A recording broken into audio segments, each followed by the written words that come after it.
Now batting for the Reds, number 44, the shortstop, Ellie Thrill.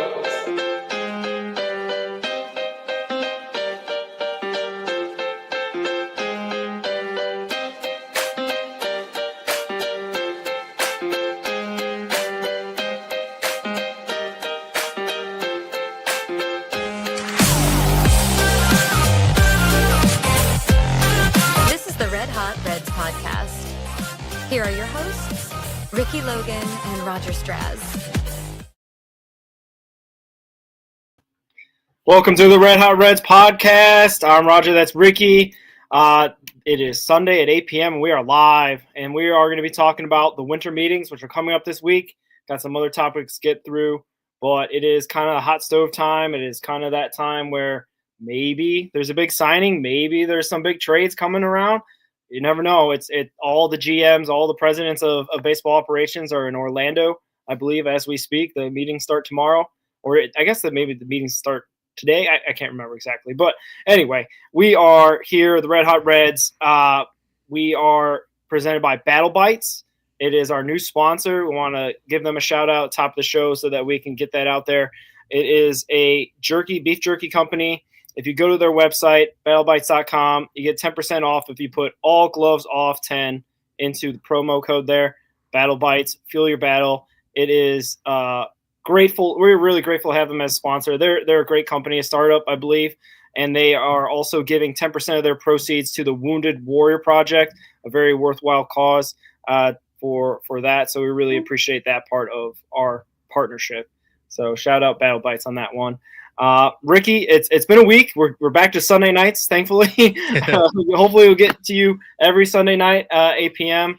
throughout the season and the off season. We are trying to also do some off season content and different things. We got some Reds Fest stuff potentially coming up soon. So shout out to that. Shout out to Fred. It sounds like Battle Bites are perfect for you, Fred. Go to battlebites.com, promo code all gloves off 10. But before we get into all that, Ricky, how you been? Been good. Had a little Friendsgiving yesterday. Saw that.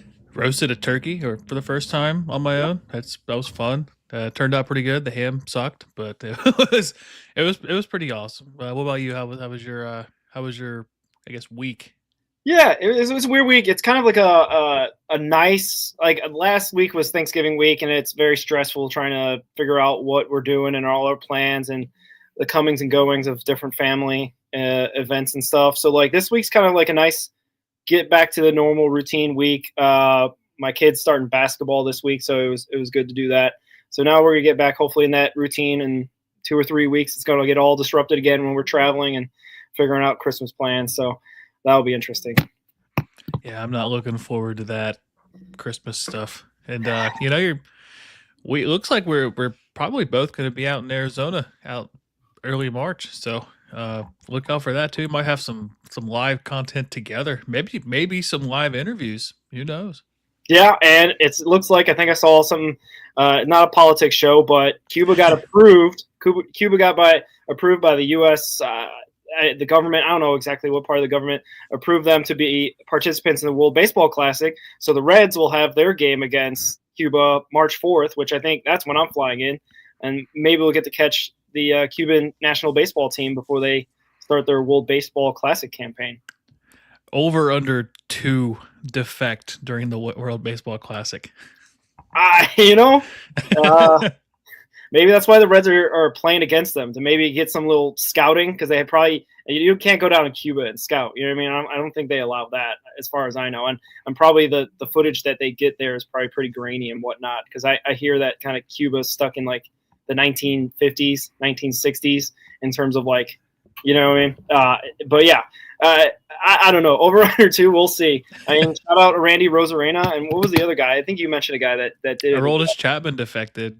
He went to some European country, I believe. Yasiel Puig defected to Mexico. Yeah, that was it. There's been some pretty notable players that have defected, but yeah. I mean, it's rare to see Cuba play a game in the U.S. So I'll be interested to see how that happens. Yeah, especially because it's a friendly. It's an exhibition basically, and no, Fred, we didn't get any winter meetings tickets to Orlando, unfortunately, by crawl. I mean, if they can't afford a private jet for Ellie to go to his sister's funeral down in the Dominican, and he has a flyback commercial, and probably with his 6'6" frame get like stuck in the middle seat between two people, and basically have to share an armrest. Sit next to two people like me.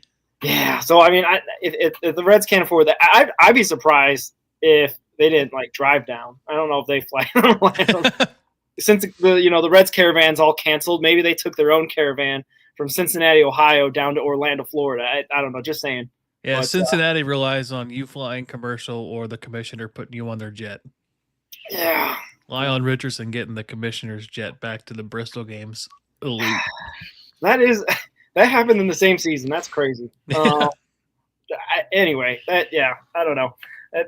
We can go on and on about that. But yes, it is winter meetings time where everyone is gathered in Florida. And there was some breaking news that came out right before we went on air. Jeff Kent is now a Hall of Famer based on the voting of the Contemporary Committee Hall of Fame vote that happened, I think, just tonight. And they released the results, and he got enough votes out of, I think there's only 16 people in that committee to be a Hall of Famer. And that ballot included like Barry Bonds, included Gary Sheffield and Roger Clemens. I think Don Mattingly as well. So like, kind of interesting that Jeff Kent was the one that came out ahead. I don't know if you got any thoughts on that, Ricky. Yeah, I mean, baseball's a weird sport with their Hall of Fame. I mean, you have the all-time hits record holder and the all-time home run record holder not in the Hall of Fame. And I believe there's some other pretty notable players that have stats that are up there. And you can even make the argument for the other guys that aren't played clean, like Shoeless Joe. There's been no evidence that he cheated when he had the whole thing happen. But it's a weird game. Baseball. Kind of surprised that Jeff Kent's the one that gets in. I mean, does he deserve a Hall of Fame nod in your opinion? I don't know. I was, I guess, not the biggest Giants fan. Like I was more of a Bonds fan more than a Giants fan because I have a lot of family. It's West Coast team fans. It makes you wonder if Pete Rose is going to get the same treatment when it comes to that kind of vote when he's eligible in 27? Yeah. So, I don't know. Yeah, I had a couple thoughts that came across when I saw it because it's, kind of he wasn't on those World Series teams in the 10 and 12 and 14, right? So he was before that era. He was with Bonds on that 2002 team, right? That did pretty well. They lost the World Series or something. I forget to yeah. Anaheim. They lost to the Angels. Yeah. Yeah. So like he was in a decent San Francisco team alongside Bonds and all that, but it felt like kind of a Scott Rowland Hall of Fame-esque type vote where it's like the Hall of Very Good. Yeah. And he had a lot of Shout out them. That's a very elite social media follows the Hall of Very Good. Yeah. He got I think Adam Dunn got on the Hall of Very Good ballot and got voted in. Jay Bruce. I think Adam Dunn's in the inner circle. Yeah, 90-some%. Yeah. Yeah. So, yeah, and I kind of with Fred as well. I can't believe it was kind of real with that list of guys. And kind of to piggyback on that, it's like I think this would be the way that Pete Rose does get in. If he's eligible in 27, I doubt the writers are going to put him in if he even gets put onto the writers' vote. I don't know how exactly the mechanisms would be. But I would think that this Golden Era committee or the Contemporary Committee, whatever, like some additional committee would be the way that Pete Rose gets in, kind of like through the back door because it's less voters. There's it's still a 75% threshold, I believe, you have to get. So I just pulled it up. Theirs is a weird voting system. There's only so many votes compared to the regular Hall of Fame, I believe. Yeah, the Contemporary is only 16 members. Yeah, so Bonds, Clemens, Sheffield, and Valenzuela all got fewer than 5 votes, which means they will be ineligible for the next contemporary ballot in 2028. So the earliest they could get another vote is in 2031. Wow, it's every 3 years? Yeah, That's so they're ineligible for the next one. So it'd be the second one from this is when they're eligible to be voted for again. if you have less than 5 votes, is what this says. Kent got 14 out of the 16, and Delgado got 9. Mattingly and Murphy got 6. Bonds, Clemens, Sheffield, like I said, had less than 5, which makes you feel like they got 0 or like 1. Yeah, Fred says it wild. It's all wild. You know, my opinion on the steroid era is there was a list.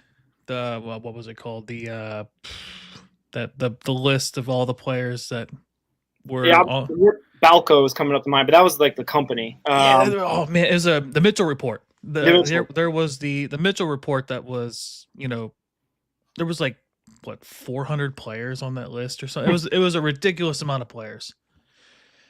To me, I get excluding him if it was, let's just say it was a weird anomaly like how Fernando Tatis Jr. tested positive a few years ago. Yeah. And it's a very rare occurrence to see a player test positive. And you could look back and say this player tested positive and he cheated in an era where no one else cheated, But from the mid 90s, early to mid, or like I guess late 80s up through 2007, it was basically almost everybody. And it wasn't just hitters, it was also pitchers, as we've seen with Roger Clemens being on that list. And Eric Gagne, I believe, was on that list too. So my opinion is you don't compare players, like you wouldn't compare Babe Ruth to Hank Aaron in their era, right? Different pitching, different hitting. So with everybody doing steroids basically at that time, you could just make the argument that they were just better players regardless. They were just better they weren't just better because of steroids.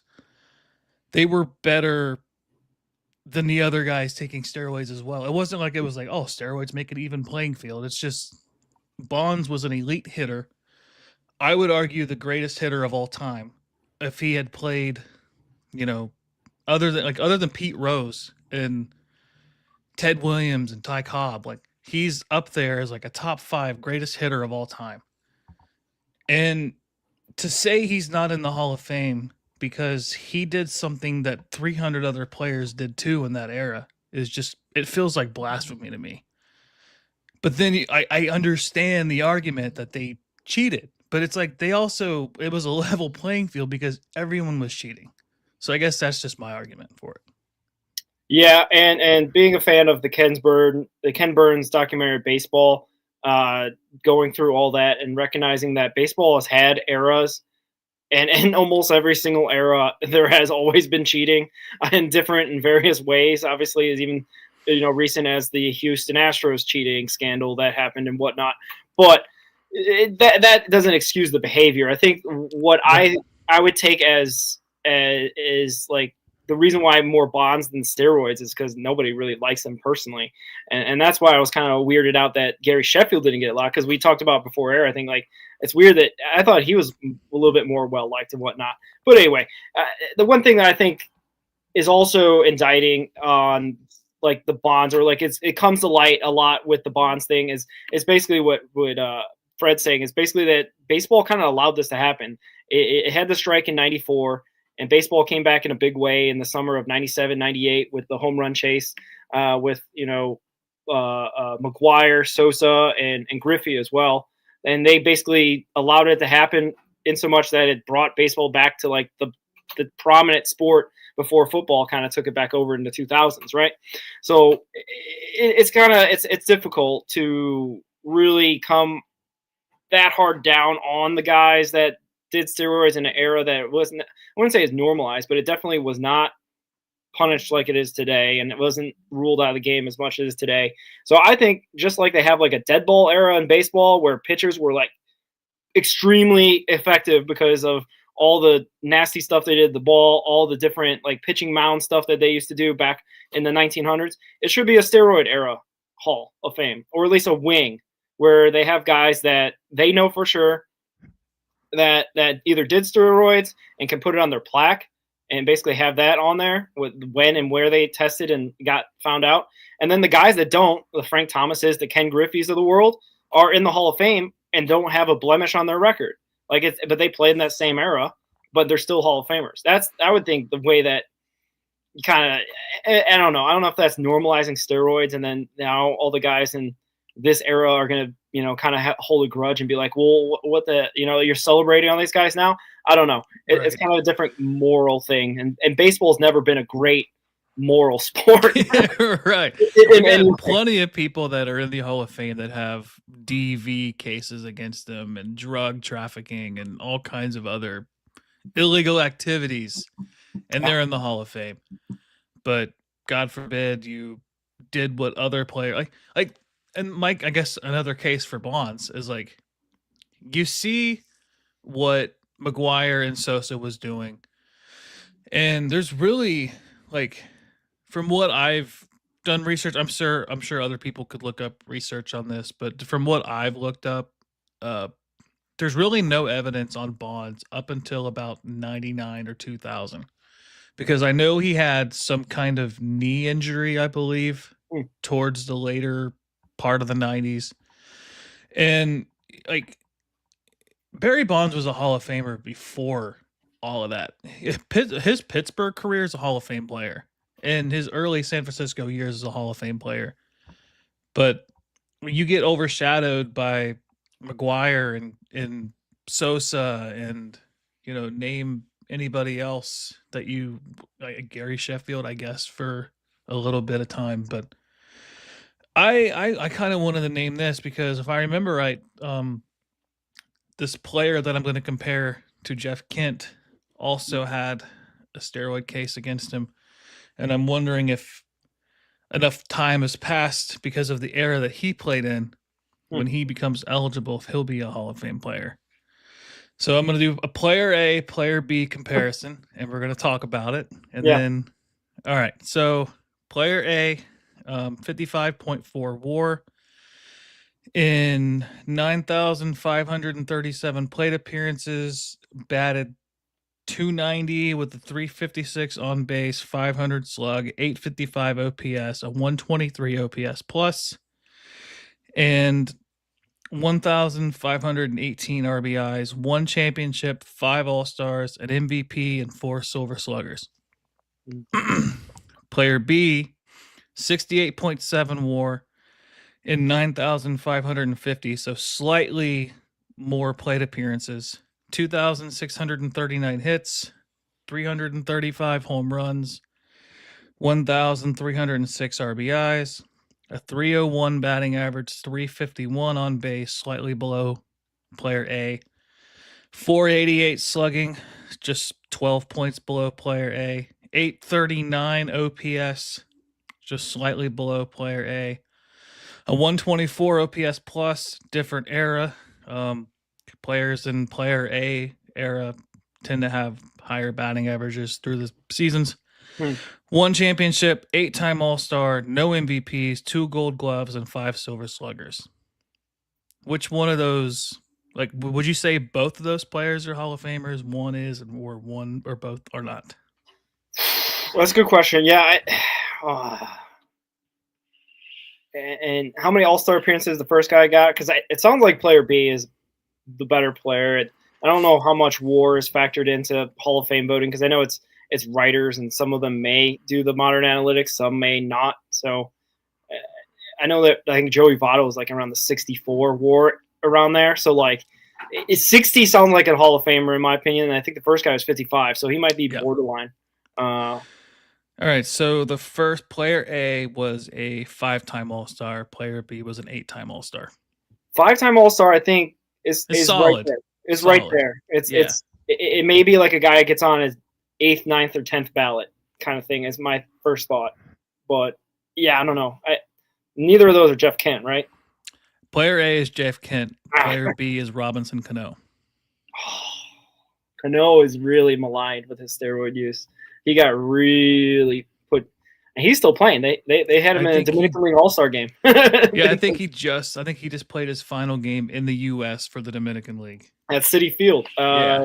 this couple weeks ago, 2 weeks ago. Yeah. So, oh man, yeah, Robinson Cano. That's a good question. And they're a good comp. I mean, they're very similar players. Kent had more home runs and RBIs. Cano also, played in Yankee Stadium for a lot of his career. Yeah. I don't know. 2005 to 2022. I say Carrick said both, And I guess I can agree with that. If Yeah. you're going to put Kent in, you have to say player B is a Hall of Famer. No, I also, I guess I wanted to see this. I didn't, this just on the fly. And I'm not, Yeah. if my phone can work fast enough here. Yeah, it's interesting. The Jeff Kent thing is interesting. I know we're going on and on about this because it ends up being a situation where the steroid guys are still not getting in, I guess is what I'm mostly taking away from this. There is still like this stigma. There's still this guys that are not even like I said, the Gary Sheffield case. I would have thought he got more than 5 votes. He probably maybe gets in 2028. Maybe if there's I don't know if these guys have to campaign for this stuff. They start making phone calls. All right, so here's your Joey Votto comparison to Jeff Kent. Okay. So 63.6 WAR for Votto, 55.4 for Kent. Kent played in more games by a little over 200. Had around 700 more plate appearances, around 800 plate appearances. Only about 300 more hits. Kent has 21 more home runs, for 300 plus more RBIs, more stolen bases, obviously. Votto has a higher batting average, on base, slugging, OPS plus, more All-Star games, an MVP, a Gold Glove, and he didn't have a Silver Slugger. So, Joey Votto, Hall of Fame confirmed. Yeah, pretty much. I think that shout out Jeff Carr. Jeff Carr put that out there immediately after the Jeff Kent news broke as well. It's a surefire. I mean, does that mean surefire first ballot? Is that what you're saying, Ricky? Well, it's going to be hard for him because of the players on his ballot, I believe. Or does it count? Does Joey Votto technically retired in 24, right? Yeah. So Miguel Cabrera was in 23. Officially, right? Let's see. Cabrera kind of hung around to make sure he filled out his contract. Is my understanding. He might not have been playing in 24, but he probably might have been still being on the roster. But yeah, it's a good question.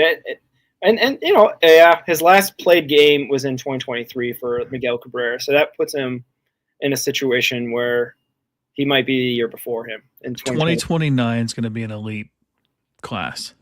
Who else we got? If I go through everybody who's on there as of now, including potential second, which I'm going to assume Pujols is going to be a first ballot Hall of Famer. We got Carlos Beltran, Chase Utley, A-Rod, Felix Hernandez, Bobby Abreu, Jimmy Rollins, Dustin Pedroia, Mark Burley, Francisco Rodriguez, David Wright, Torrey Hunter, Albert Pujols, Miguel Cabrera, first ballot, Robinson Cano, second ballot, Joey Votto first, Zach Greinke first, Evan Longoria first, Cole Hamels fourth, Josh Donaldson first ballot, Ryan Braun fourth, Buster Posey third, Adam Wainwright first, John Lester third, Brett Gardner, Nelson Cruz. Yeah. There's a bunch of those steroid guys that have been on there and haven't been voted in yet. Yeah. So I think the one thing Votto's got going for him is that clean thing, the MVP, bunch of All-Stars.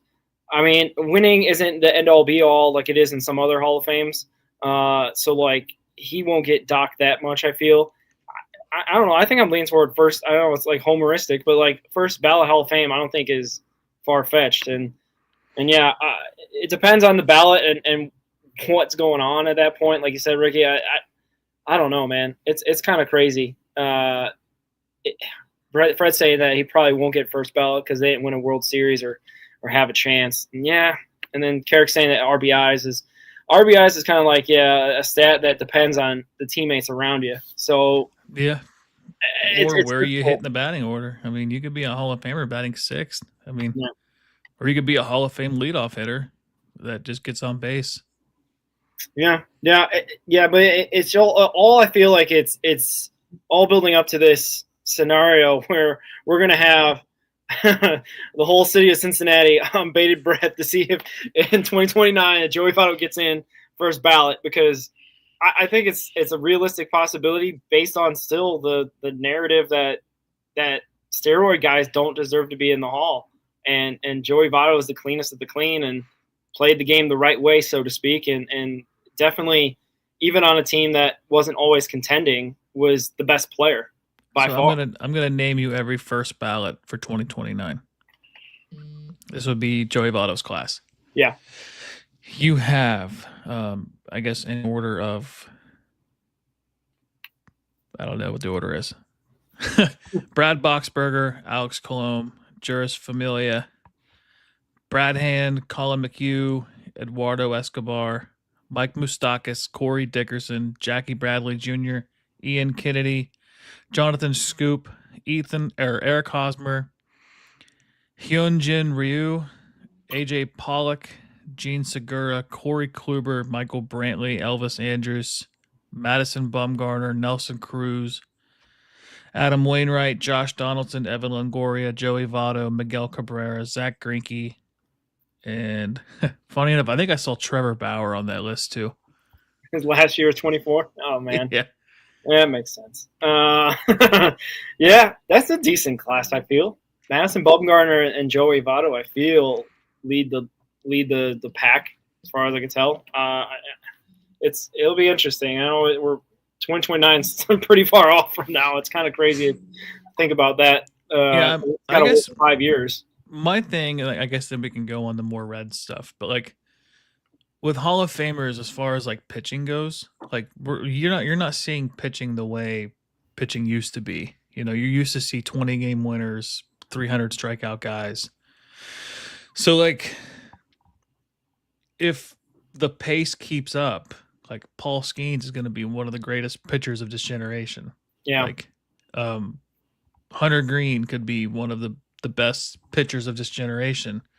But if you compare them to other Hall of Fame pitchers, like they're not Hall of Fame credit. You know what I mean? Like, I guess it's more just like, I guess, recency bias, I guess, yeah, or I guess old school bias. But like, at least, like with hitters, you see more of like, okay, they hit X amount of home runs, X amount of RBIs.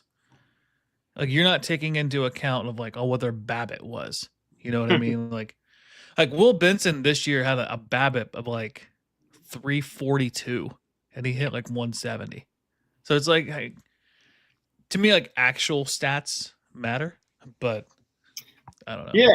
It's baseball. It's a counting league sport. You know what I mean? Obviously, that gets into the realm of a lot of guys that can be described as compilers that just kind of held on and tried to get their like 400th home run or their 1,000th RBI or whatever. You know what I mean? Like, it can be a difficult sport to judge, but I don't know. I kind of like the way like the NFL kind of does it. Like, if you know, like you've seen the player, you saw that he made an impact on the game. Yeah. What is that? WOBA expected above base, but I don't even know. Analytics, man. Yeah, Spell it out, Fred. Spell it out. Luck plus wins. Yeah. Anyway, baseball is also a very random sport as well, where you can spend There's a whole lot of luck. Yeah, you can spend a whole career in a bottom dweller and basically never sniff the World Series, and that's obviously Joey Votto's story as well. So it ends up being difficult to be like, yeah, you got to be the best player in your team and you got to win. It's like, it doesn't necessarily work like that all the time in every single baseball scenario, right? So yeah, if that's the case, Mike Trout's not going to be a Hall of Famer. You know, I mean, yeah, and before Ohtani went to the Dodgers, it'd be his story too.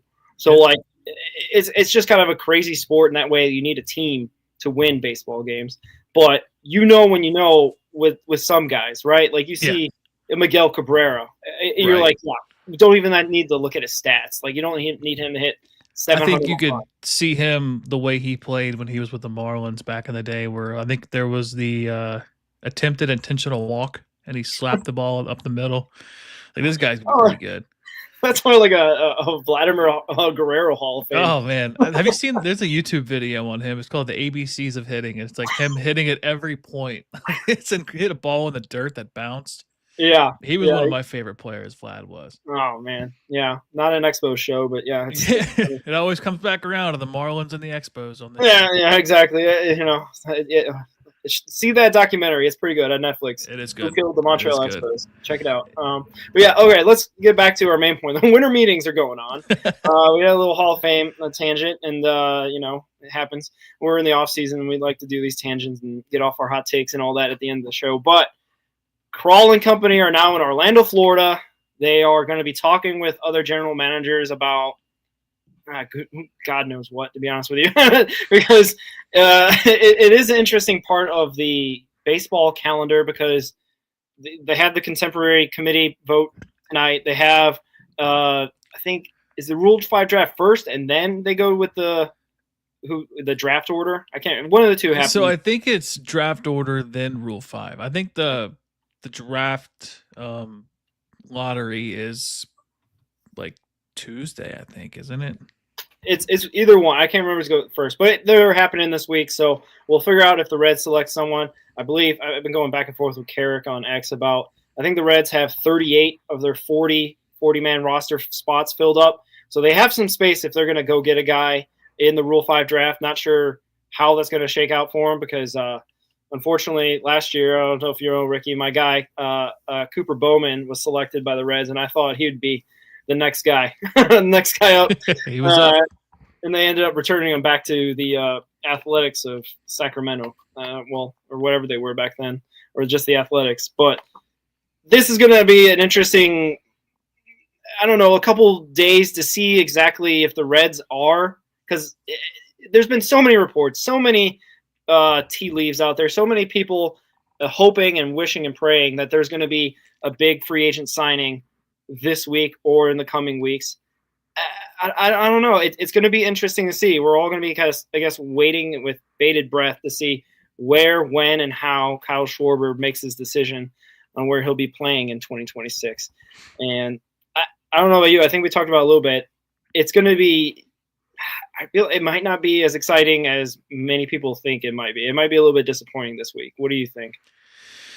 I think something big happens this week. No, I don't know. I guess to answer your question about the Rule 5 and the draft lottery, the draft lottery is Tuesday, the Rule 5 is Wednesday. Yeah. And Carrick, I misquoted him. They're allowed to protect 38 that aren't on the 40-man roster. So they're looking to possibly do that. And I'm not sure exactly if they have to even announce that or if that's something that just happens at the winter meetings and they kind of tell other teams who they're protecting. So I know like one of the biggest, I guess, more prominent names for us to worry about losing would be like Carlos Jorge, I believe. He was not protected. And he's eligible. I don't know how that works with how you choose the 38. Maybe like lower level, like an Austin Hendrick type player that I don't know. We'll find out. I guess this is what this week's for. Who got protected, who didn't. All that 38 players. I don't know. It'll be interesting to see exactly who the Reds, I think, select because I think they have the roster spots available too. Yeah, you can watch the Rule 5 draft Wednesday at 2 p.m. Eastern on live stream on MLB.com. During the work week. That's interesting. Yeah, and then the draft lottery will be Tuesday at 5:30 Eastern on MLB Network and on MLB.com.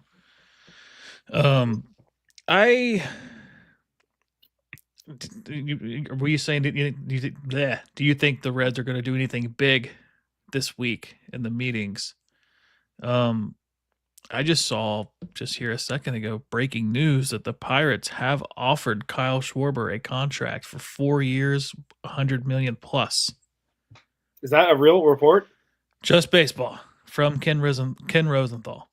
Oh.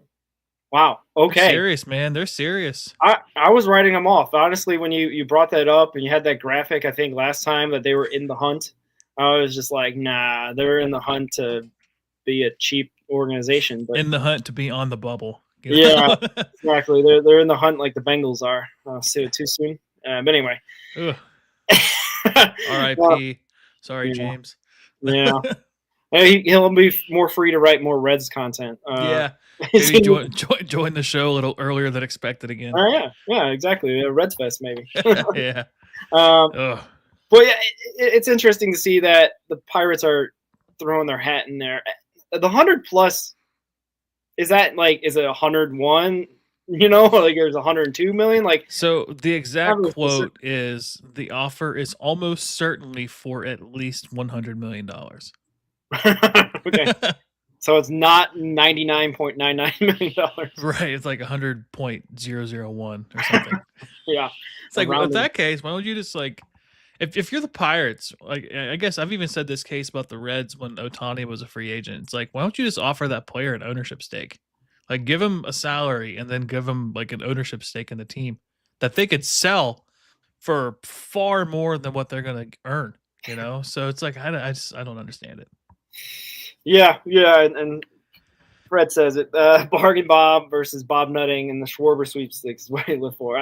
Who can offer the smallest contract for the smallest amount of years that he will accept? It's it's going to be an interesting sweepstakes. And the thing that Carrick's pointed out as well, just to go through that real quick, and the 40-man roster protect them from the major league portion of the Rule 5 draft. So they get to protect 38 minor leaguers. And I'm not sure exactly where that leaves all the guys like Carlos Jorge and whatnot. So, we'll see. I guess we'll be ears to the ground. We'll let you know what happens next time we're on or on X. But it is interesting that report came through. You said Ken Rosenthal, so it's not just some. Yeah, it's a real report.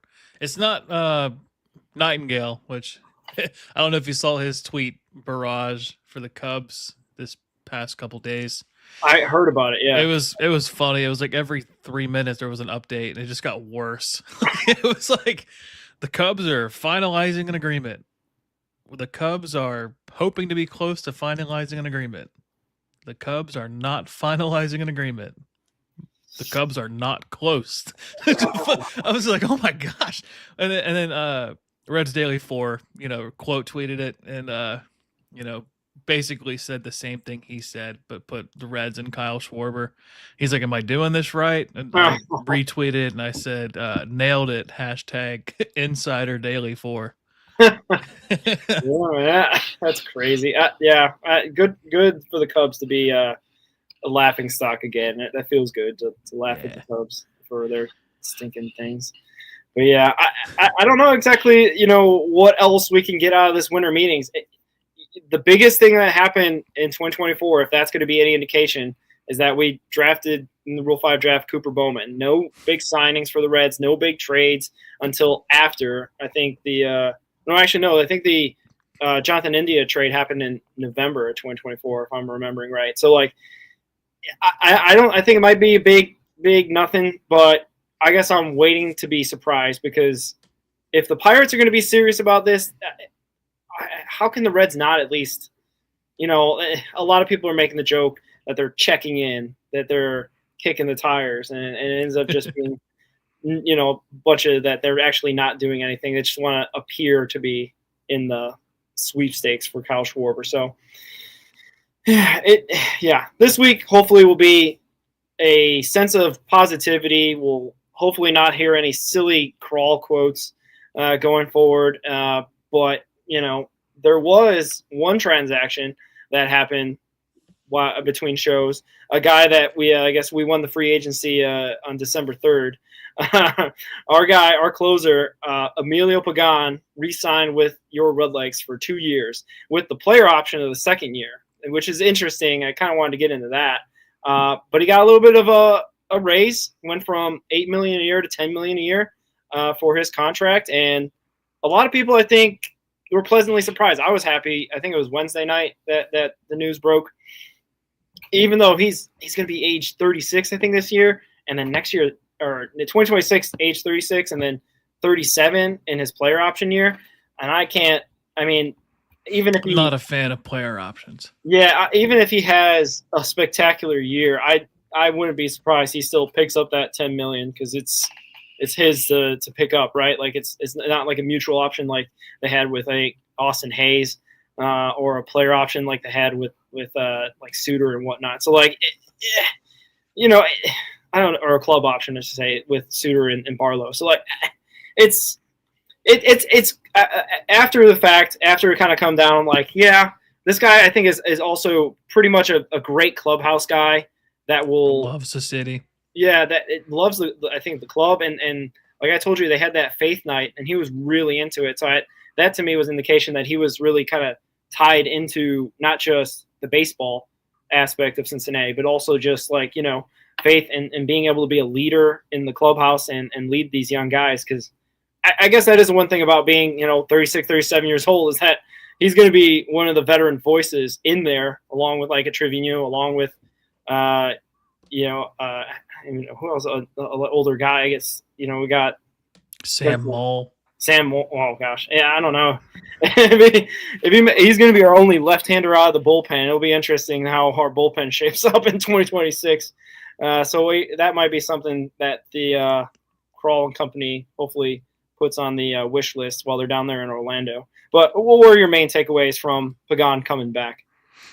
I think it was necessary, not only just for reasons that you said about him, being a great clubhouse guy and loving the city, but he gives you stability in the closer spot.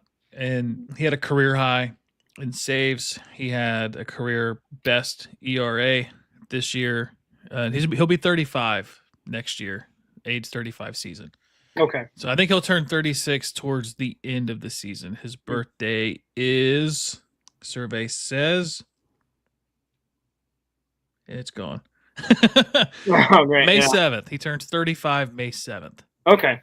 It's all right. So he's a little over a year older than me. So that's good.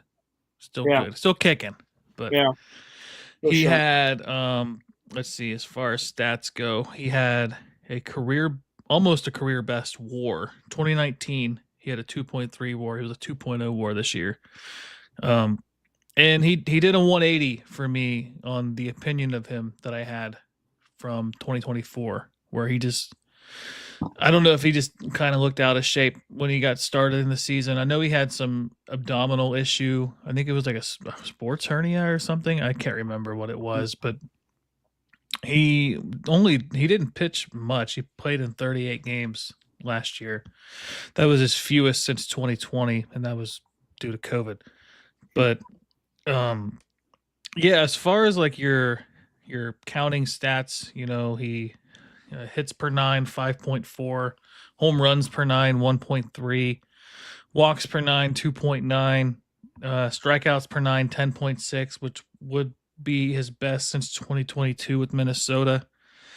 And he was arguably a top 5 closer in baseball for a solid 3/4 of the season. I know he had I wrote an article about him on Red Stock, and it's just like the next day, it was just like a period of a week or two where he just was gassed, which the whole bullpen was gassed. But yeah, I mean, if he could, let's just say he has an ERA of 3 or lower next year, it's a success, and I will happily pay $10 million a year to keep that. But if he has another year where, you go back to 2022, he had a 4.43 RA, 2024 4.50, 2021 4.83, 2020 4.5, 2018 4.35. But in the seasons that he's been good, 2.88, 2.99, 2.31, like that's elite stuff for a reliever as far as ERA goes. He's been dependable, and he seems like a really good dude. And his closer intro with when the lights go out and the music plays is up there with the best of them. Yeah, for sure. And I point out Fred's side, his comment here. I don't mind the 10 mil, but don't understand the player option. The only thing I can think of is like it was just a way for him sweeten the deal. Yeah, sweeten the deal. And also, if you really think about it, the 10 mil this year is for the 2026 season, and there's a very, very sizable, almost as our opinion is that there is going to be a work stoppage. in 2027. So having the player option there for him to be like, yeah, there's a work stoppage, certainly I'll pick up my 10 million. And I don't know if that gets prorated if the season gets cut down and whatnot, but I'm pretty sure they definitely sweetened the deal with him to stay in Cincinnati for that reason. And yes, there is a possibility of having a Frankie Montas moment where he picked up his 17 million with the Mets and they end up DFAing him.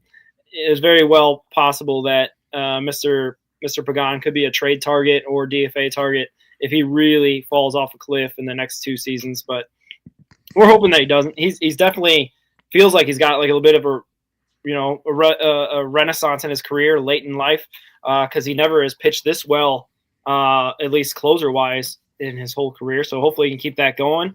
And yeah, Carrick's right. It would be priority to get a left-handed pitcher in that Rule 5 draft. And there's a guy in San Francisco, River San Martin. Is he protected? Anyway, I was looking at somebody. The Red Sox have a guy.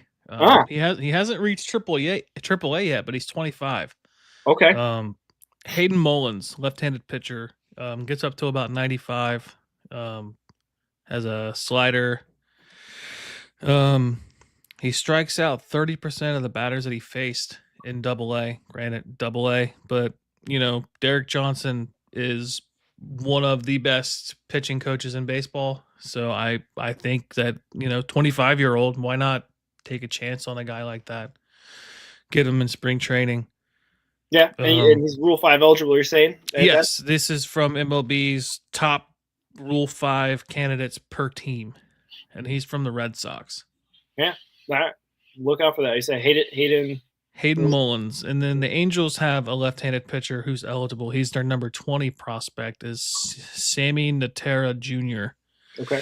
He was in the Fall League in 2024, and he debuted as a reliever in 2024. He did reach AAA, and he struck out 85 batters in 57 innings. So a 160 batting average against him, 6'4", 230. So he could be a guy. Keep an eye out on too. Yeah. Sammy Natera Jr. All right. Yeah. Both lefties. That's who I'm looking at right there. Wednesday, 2 p.m., Rule 5 draft, right in the middle of your work week. Yeah. There's also a catcher that I like too, but he, I doubt they do it, but it's Daniel Susac from the Athletics. He's their number 11 prospect. He was the 19th overall pick in 2022. So I don't know. I don't know how many picks they'd have, if they have any.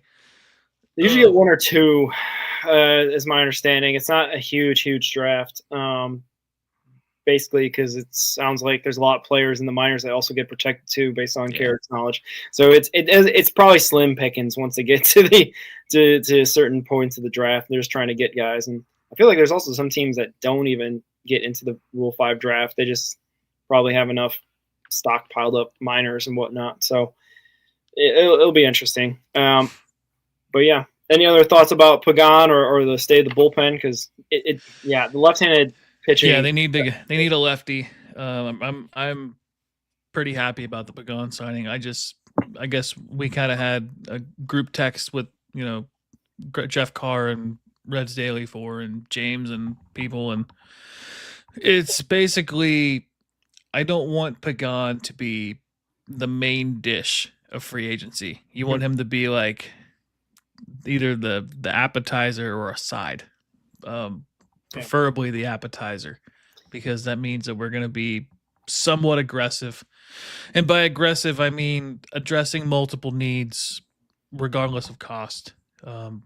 Whether you go out and you sign 3 relievers for minimum level contracts and you sign an outfielder like Lane Thomas for X amount of dollars, or you go out and you sign Schwarber to fill your power hitting need, and then you bring back an Andujar for $5 or $6 million, and you still have the Pagan move. What's killing us right now is the Candelario contract. Does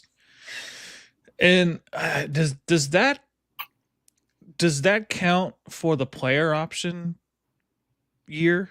Like, because he's DFA'd, could he technically still get paid for the player option year? I think so. I think they pay the rest of the contract. So we got him through 27, I think. Yeah.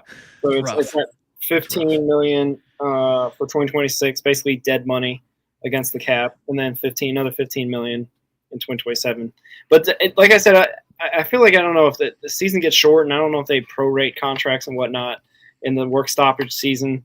So that would be kind of a small caveat, because I know that happened in the COVID season a bit, that players gave back part of their money too. That happened? But I don't know if that's going to happen. They're going to willingly give back their money again in 2027, but we will see. We'll see. But one guy that definitely might be in line for a big payday, your guy that participated this past Saturday in a home run derby of La Gente del Barrio, a fundraiser for Mr. Vladimir Guerrero Jr.'s his foundation, and they had it in Miami. And the big news is that Marte might be a future home run derby winner in the All-Star game if he can get in the All-Star game. Like that's what I thought when I saw that. What were your thoughts, Ricky, when you heard the news? To be fair, they did use aluminum bats, but you out hit. In Marte's case, you're not really known as like this slugging player compared to Ronald Acuna, Ketel Marte, Vladdy, Jose Ramirez, and I know Ellie didn't participate. He was on the list. I'm guessing that the quad's still an issue, or somebody said something like, "Hey, Ellie, don't be doing this. We just a week ago said that you're been hurt for 3 months." But yeah, I mean, that's pretty awesome to have a Reds player win a home run derby. It hasn't happened since Todd Frazier winning in Great American Ballpark. And I guess for Marte's sake, like, it just shows that he's got it in him. I guess from what I see in him, he's more of a line drive hitter, more gap to gap, which is the Valleca model, but he has the ball extremely hard. Yeah. And if he gets lift on the ball, I mean, obviously the ball's going to go a long way. It's pretty awesome. That was a star-studded event. There was a lot of big names there. Yeah, for sure. And rightly said, what you said about Ellie is when this got announced a couple weeks ago, I think it was Gingersaurus Rex that kind of put it on my radar and had Ellie as a participant. I'm like, wait a minute. Crawl just went on Reds on the radio saying that he had a torn quad and he's still recovering. How is he ever going to be able to do a home run derby unless he's just, I don't know. He is kind of Superman. There. I guess he's Superman. He could heal pretty quickly. I don't know. But it is interesting that of all those guys, I don't know, how tightly it was. I didn't see the final numbers, but to have Marte kind of be out ahead of them, that says something. I think it shows that I'm glad the Reds stayed patient with him, even though that he just completed game 162 a couple months left in the season. So he's only got technically like one full season under his belt. So he's got lots and lots of potential still to fill out. I think they finally got a position for him, and will hopefully be able to give him some stability by giving him at least that position, if he earns it in spring training again. But at least have some sort of understanding, like, yeah, this is where you're going to play. You don't have to worry about the yips at third base. And I mean, there was a whole story about him working with Derek Johnson on his throwing motion from third. I don't think he has to do that anymore. He has to probably just make sure he hits the cutoff man, basically. And got a lot of room to do that too. Exactly. And basically just, be able to read the ball off the bat a little bit better, because there were some weird routes that he took last year in the outfield. And rightly so, he's learning the position, which is on the fly. Yeah, it's not necessarily an ideal thing, much like kind of Spencer Steele playing first. It's just something that the Reds kind of do that is a bit head scratching, because it's like, we get it. You're trying to get the best 9 players out there, but sometimes it's frustrating to think that, you're going to have below average defensive players in positions that are pretty important. So, yeah, I don't know. Marte just get married. Stu Fairchild just got married, and Jay Allen just got engaged. There's another one. So yeah, I don't. Did you see Marte get across there? There's a couple other guys that announced. I know he just had a baby. Oh, Marte did. That's why he needs the money. His babies are expensive, man. So Yeah, so that was he posted a picture of the baby on August 29th. It's a relatively I don't want to say it's not like an infant, but it's less than a year old. If okay. that, Still, you still see like, where I'm getting at. Barely diapers, sitting up. Yeah. For sure. And diapers are expensive in this economy. So like they need Formula. formula too. Yeah, man, crazy Jeez. stuff. It's crazy stuff. Yeah, I don't know, man. It's crazy, but hey, if that encourages him, if he gets that dad strength like Lodolo, we would be grateful to see that. All those mishits over, all the Great American Ballpark bleachers and whatnot. So I got a question for you, Roger. Before we just popped in my head. Okay. Talking about dad strength. Mm. When did Hunter Green get his puppy? I feel like he's had it for a long time. It must have been after his contract, to be honest with you. Maybe because he got that extension, he felt like he was comfortable buying a dog. May of 2024. Oh, okay. Is it? Just think about this. Since May of 2024, his ERA is below 3. Okay. All right. Hey, didn't they just do a bobblehead of him and his dog? They did, yeah. So, there may be something to that. Yeah, Gavin Lux. Oh, sorry, I just clicked it off. Gavin Lux, just got married as well. So, yeah, that's interesting. For that, there's a bunch of guys getting out there. It's when you do it. It's when the off season you got time to spend with them. That is true, and it is interesting. Also, today is December 7th, and I don't know if you saw Ricky, but not only is it Johnny Bench's birthday, it's your boy Miami legend Sal Stewart's birthday, and also our guy who might play first base with Sal too, Spencer Steer, is also born on December 7th. They're gonna play first base together. One on each side of the base. Why not? It's going to be that double base thing they do in softball. Sal's going to cover the scoops, and then Steer's got everything else. Hey, it's all about run prevention, Ricky. That's all it's about. We'll give up an outfield spot for 2 first basemen. Yeah, you could have It's Great American's small enough. You could have just like a left center, right center guy. You know what I mean? But anyway, the other thing is that there's a lot of guys in the Reds org that are born in January. Duneau, Tyson Lewis. Ellie, it's a weird, like December or January is like a big pivotal time for like a bunch of players, I guess, to be born and whatnot. So I wouldn't be surprised if we're hearing that Gavin Lux and whatnot are expecting if they don't have a child already. So it would be interesting seeing that. But it's definitely a weird time of year as well because it's off season. I guess like this is where you have your weddings and have your engagements and stuff like that because you don't want to do it in the middle of the year because you're in the middle of your job. But I don't know. It's interesting. What is this? Roger. Maybe Crawl leaks next year where Sal's going to play next tournament. If I hear a Crawl comment, Fred, out of this winter meetings, I hope it's just like to say, yeah, we're trying to make our team better and some sort of David Bell speak. That I honestly can't believe. Zach Taylor. Yeah, some weird. Wow, Zach Taylor is going to. You get an extension, Zach Taylor? I mean, he's real in with the Browns, man. He might. The Brown family seems to love him. I get tired of hearing, it is what it is. It's a bunch of players. They're giving their best. Yeah. And I saw the quote today. You can't tell anybody we weren't in position to win that game. It's like, yeah. But your defense is absolute trash. It's like I knew the moment that when Cincinnati scored and there was like 5 minutes left, I'm like, Buffalo's going to score and it's going to be up to Cincinnati to score again. And then back-to-back possessions, turnovers, you lose the lead. There it is. Yeah. It's not a Bengals podcast, but it's not. But I get tired of the same. It's the same Zach Taylor comment, which was the same David Bell comment. At least say what you want about Francona, but at least he gives you honest, real answers every game. He'll tell you what he actually feels. David Bell would just be like, it's what it was. We're close. We're right the Bengals there. We're on the cusp. The Bengals are close, Ricky. Yeah, They're it's right like. there. You were close in 2022 You were slipping further in 2023. You fell off a cliff in 24. You're a disgrace in 2025.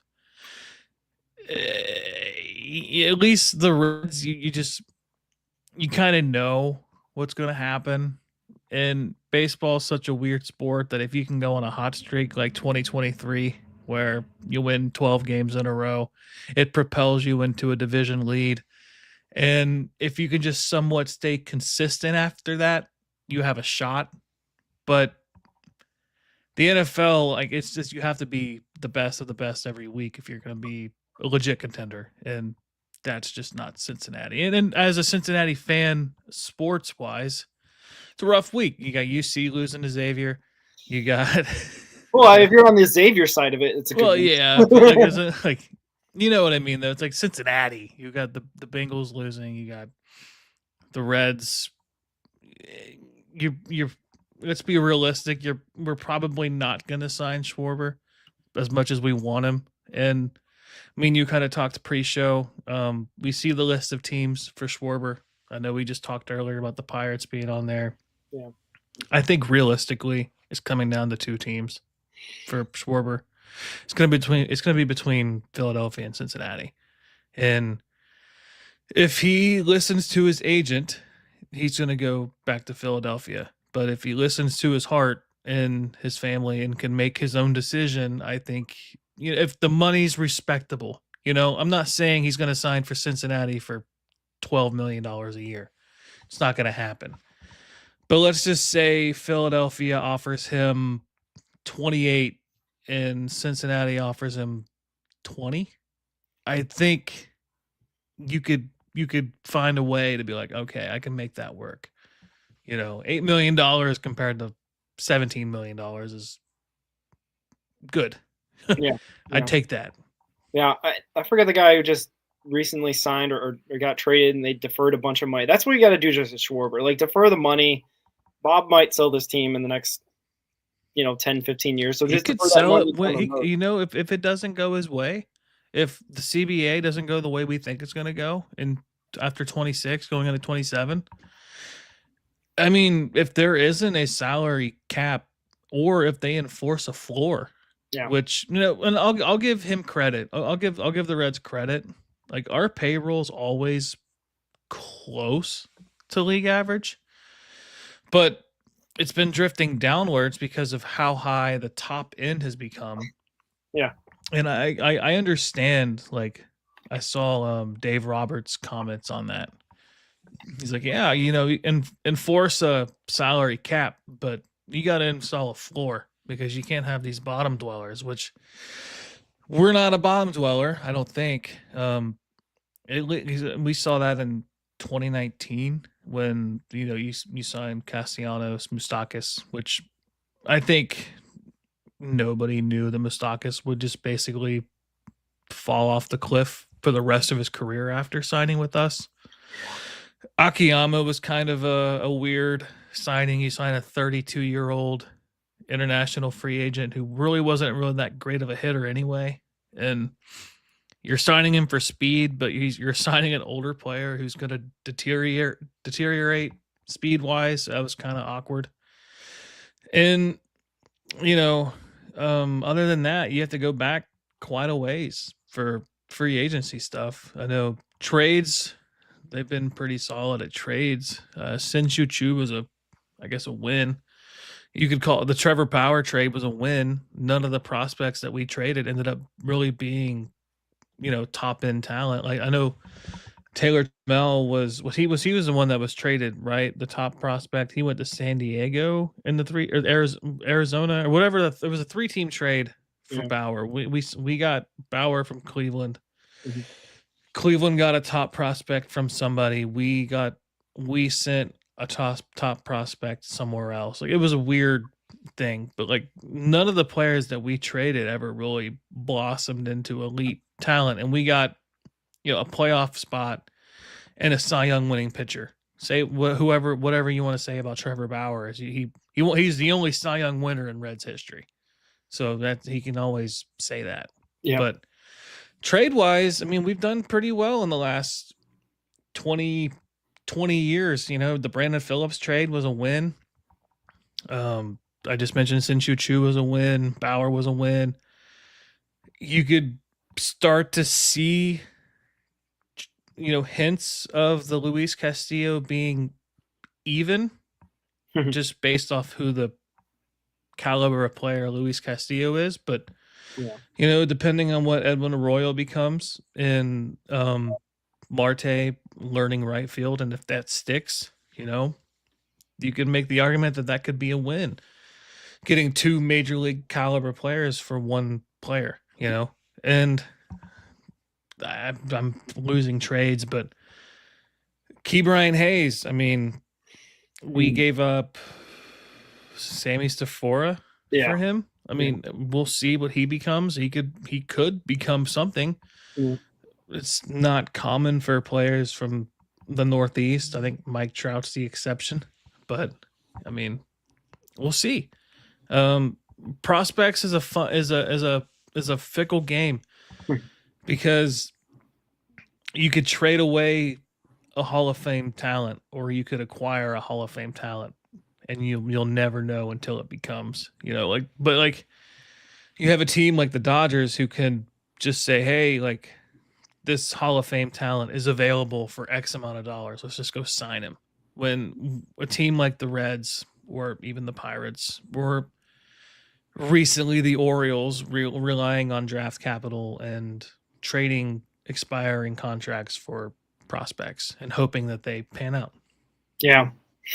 In the Schwarber talk, the one big kind of like block thing that keeps coming up in my head is the Kroll comments about they're going to have the same opening day payroll as they did in 2025 as they are going to have in 2026. And that is infuriating just on its face, because anything Kroll says can be just taken. And anyway, we had a whole probably episode or 30 minutes doing that. But I'm coming around to what Carrick's been putting in my ear on X and on this, is that we got to get rid of some guys that are heavy payroll guys, even though I think the organization values Singer and Hayes and Lux, even though those guys are going to command bigger salaries than most in this team. But if we're really going to make the Schwarber thing work, they got to go, basically, because if we're going to have I think the number is like 112 million opening day roster payroll. Balancing the budgets is admirable, but it's not necessarily like going to help you get the Kyle Schwarber stuff. So it's kind of like we really got to clear space for him, or he's really kind of saying it in a way like I think that like they're doing it in Los Angeles with Ohtani, defer a bunch of his money, or like in the Griffey deal, they deferred a bunch of his money and he got paid up until 2024 with deferred money, about $5 million a year or something like that. So like that could be on the table. I don't know exactly who negotiates this type of stuff and how, the agent for Schwarber is going to take it. But like that has to be a serious way to do it. And, it made me laugh when this came across that Fred was talking about, is it banner worthy to give a respectful offer in? Yeah, I say yes. We were in it until the end. We can't have the Pirates outbid us. That can't happen, right? Like this can't be a situation where Kyle Schwarber is like, there are all these reports that the Pirates are close. Like that can't, just on like a ego and whatnot. Like, I don't know. I feel like we gotta like make sure that at least the Pirates don't get Schwarber, even if that means, if he goes back to Philadelphia, at least it's not in the division, right? It's still in the NL, but not in the division. Yeah, I was replying to Fred's comment here. He said, didn't the Reds get up there in spending in 2010 team? They did, but if you look at the numbers, we've been hovering around that number for quite some time. So 2012, their payroll was 19th in baseball at $90 million. 2013, I think that was the year Votto's contract kicked in, because he had team control left because it was added on to his. It was the way they figured it out. Like it was a different kind of contract. I think they had an extension for him already for the arbitration extension, and then they just added on to that. He was 19 $19 million in 2013. Brandon Phillips was $10 million. Jay Bruce was $7 million. Johnny Cueto was $7 million. Senshu Chu was 7.3. Bronson Arroyo was $6 million. He had a bunch of deferred money. Homer Bailey was $5 million. Chapman was $4 million. Matt Latos $4 million. But then, like, you look at the payroll they have just this past season, 2025, 119. Like, that's wild to me. You know, you see, like you know, Fred says, inflation. You know, if you adjust inflation, our payroll's less in 2025 than what it was in 2013, which is kind of sad because you have Nick Martinez taking up $21 million in 25, Brady Singer 8.7, Emilio Pagan 8.2, Hunter Green 6, which is hilarious because we're seeing all these trade talks for Hunter Green and his contract is so favorable. Like, the contract for Hunter Green, you're looking at that Nick Martinez contract every year for Hunter Green if he signs a normal pitching contract. To get him for 6.3 this past season is a steal. Gavin Lux was 3.3 last year. Stevenson 4.9. Espinal was almost 2.5. Ke'Bryan Hayes 2.2. We got that prorated. And then you got a bunch of guys under $1 million with like Andujar, Ashcraft, Friedel, all the rookie contract guys. Sal Stewart making a cool $114,000. Wade Miley made 1.7 on the injured list. Ian Jabot 1.3. You know, like, dead money. Jacob Junis $3 million. Jamer Candelario $15 million. Taylor Rogers $4 million. Jake Fraley $2 million. Alexis Diaz 1.3. You know, like, that's crazy. And then we look at next year. We're looking at projected 106. Like, it's not much different. No, and yeah, we definitely don't want Schwarber going to the Cubs or back to the Cubs for sure, Debbie. That definitely kill us as well. Especially, I don't even know what's going on with that Kyle Tucker situation. I don't think he's coming back to the Cubs. And I remember in Toronto. Yeah, I remember he was like slated to make like $300 to $400 million extension with the Cubs, like at the beginning of the year when he was playing really well and whatnot. So it's like, oh well. So I don't know if the Cubs are like sneaky cheap. So I don't even know if they can afford Schwarber, to be honest with you, at this point, or if they would want to, since they already got probably the best years of Schwarber during their World Series run in 2016. So, and yeah, this is the weird thing. Isn't inflation gone up? Like, Fred points this out. Like, how are we balancing the budget every single year as a Cubs pay or as a Reds payroll, and like we haven't like incrementally kind of gone up over time? It seems like Bob's kind of like pocketing some money, because there's no way he's making less money every single year based on how much I pay for tickets. So like it seems like there's some sort of like, he seemed to be getting some fatter margins over these last couple of years on a team that has been okay, not great. You know what I mean? Like 23 ahead of schedule, 24 took steps back, 25 back on schedule. So hopefully it's the same story, back on schedule and not steps back in 2026. And Bob's in line to make a lot of money. Yeah, and Debbie Brown, you know, talking about Stevenson. That was one of my hot takes for this offseason was Stevenson and Lodolo getting traded, whether in a package or in two separate deals. I think Stevenson and Lodolo give you back the best package for like player to come back. Singer and Ke'Bryan Hayes give you back the salary flexibility to get Schwarber. Like I said, I'm not going to rule it out. I'm not going to live and die by it. If it says, you know, you get the breaking news banner across ESPN or on Twitter and it says, you know, Kyle Schwarber re-signs with the Phillies on a 5-year, $200 million deal or whatever. It's like, all right, I kind of saw it coming. But if you were to see, you know, Kyle Schwarber next to a Reds logo, and it said breaking news: Reds signed Kyle Schwarber to a 5-year, $160 million contract, I'd be like, all right, let's go. Obviously we'll be fired up by Go Live, Yep. but it wouldn't be like the most surprising thing, if that makes sense. Like it would be surprising in the way that the Reds spent money on a player, but a 5-year deal to me isn't an outlandish contract because we gave Votto a 12-year contract. Like I don't think we'll ever give out the massive contract like that ever again, at least with this current ownership format that we have. Yeah. I think those days are behind us. But I did see that Jeff Carr had a scenario to sign Ellie up until he was 30. And that would be like an 8-year contract. So like, why not? Like, why wouldn't you do that? Or just give him less than 10 years, so much money. I don't understand why you don't do that. But because his agent. yeah. That's why. And Fred, we're gonna have a new banner if we do sign Schwarber. It'll be the only banner we need at that point.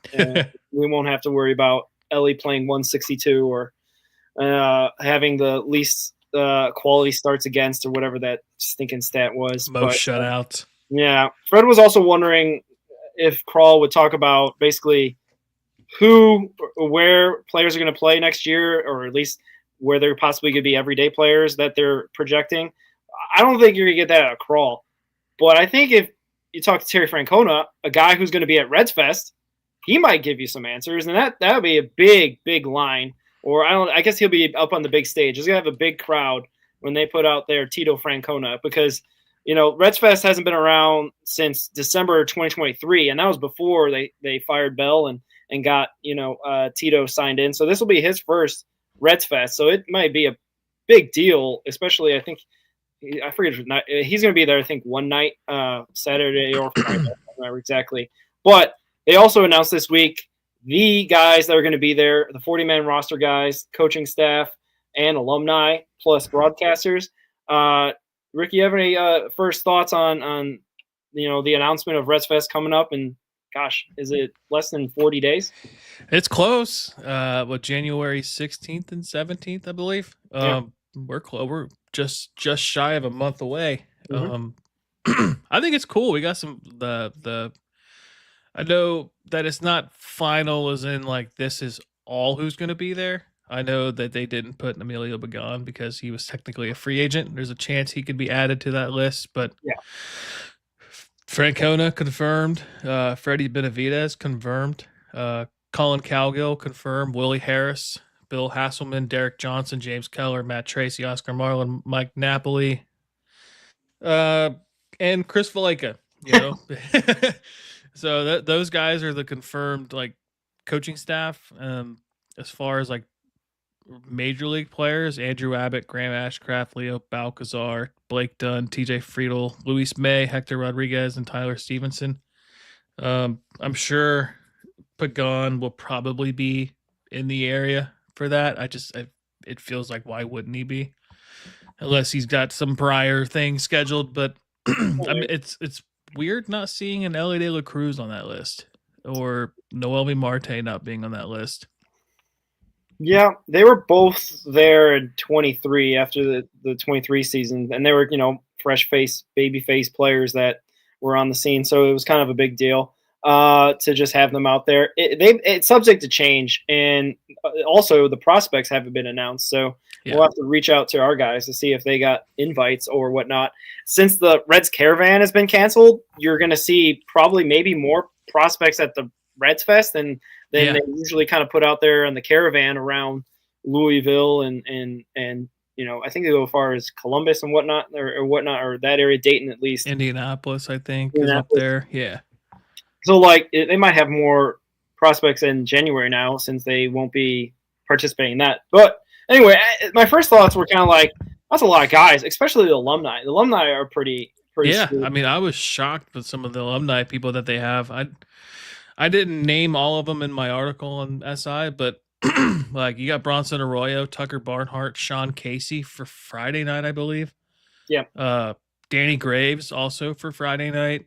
Austin Kearns, Devin Mesoraco, Sam LeCure, Chris Welch, Jim Day, Brian Giesenslong, Tommy Thrall. Like there's some really notable people. I know I got crushed on Red's Facebook for my article title saying star-studded lineup for Reds Fest. But if you, as far as like Reds players, that's that's cream of the crop. Like Sean Casey's a Reds legend. Yeah. Austin Kearns was a really good player for the Reds. Tucker Barnhart won Gold Gloves. Like those, like that's really good players. Devin Mesoraco, had he not had the hip injury that he had, would probably be, one of the better catchers in the game. I think he led catchers in home runs for a year, or he was up there, unless that was the year Salvador Perez went off. But he had 20 home runs, 20 plus home runs.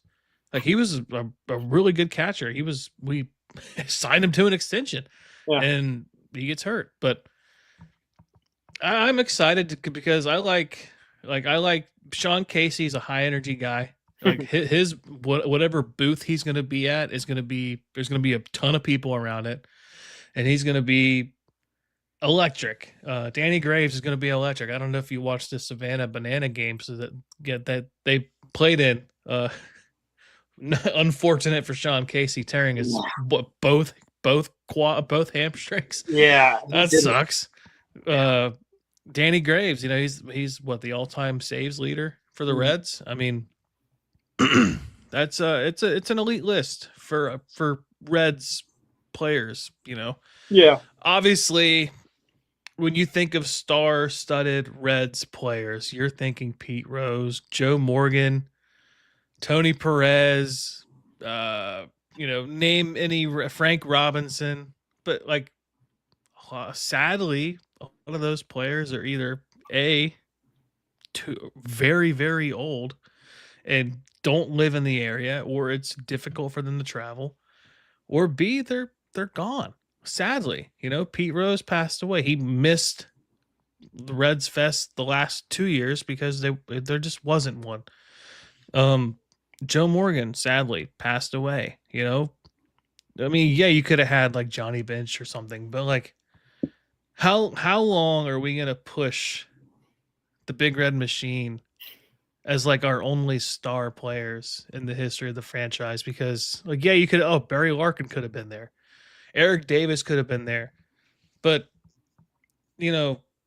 some of these guys, with respect to their career, were very serviceable, very solid players that I would say deserve to be there, and I'm glad that they are.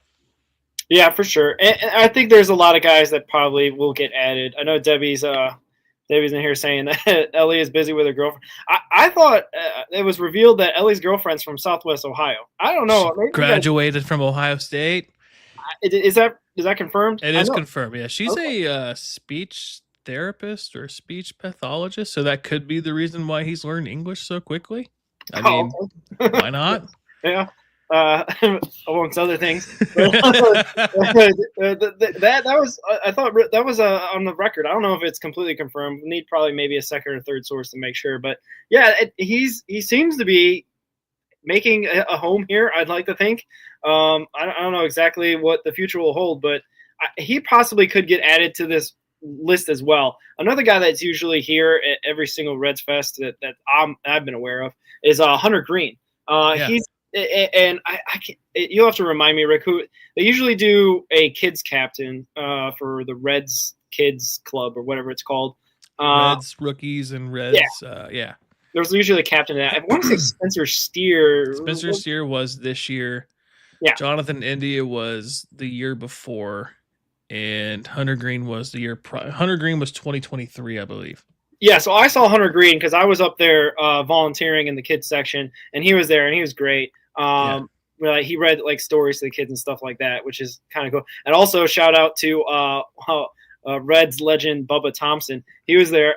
He got into like the ball pit and stuff with the kids, playing That's with awesome. them and whatnot. So like he loved being a Red. If there's anything I can tell you about Bubba Thompson, he really enjoyed Reds Fest.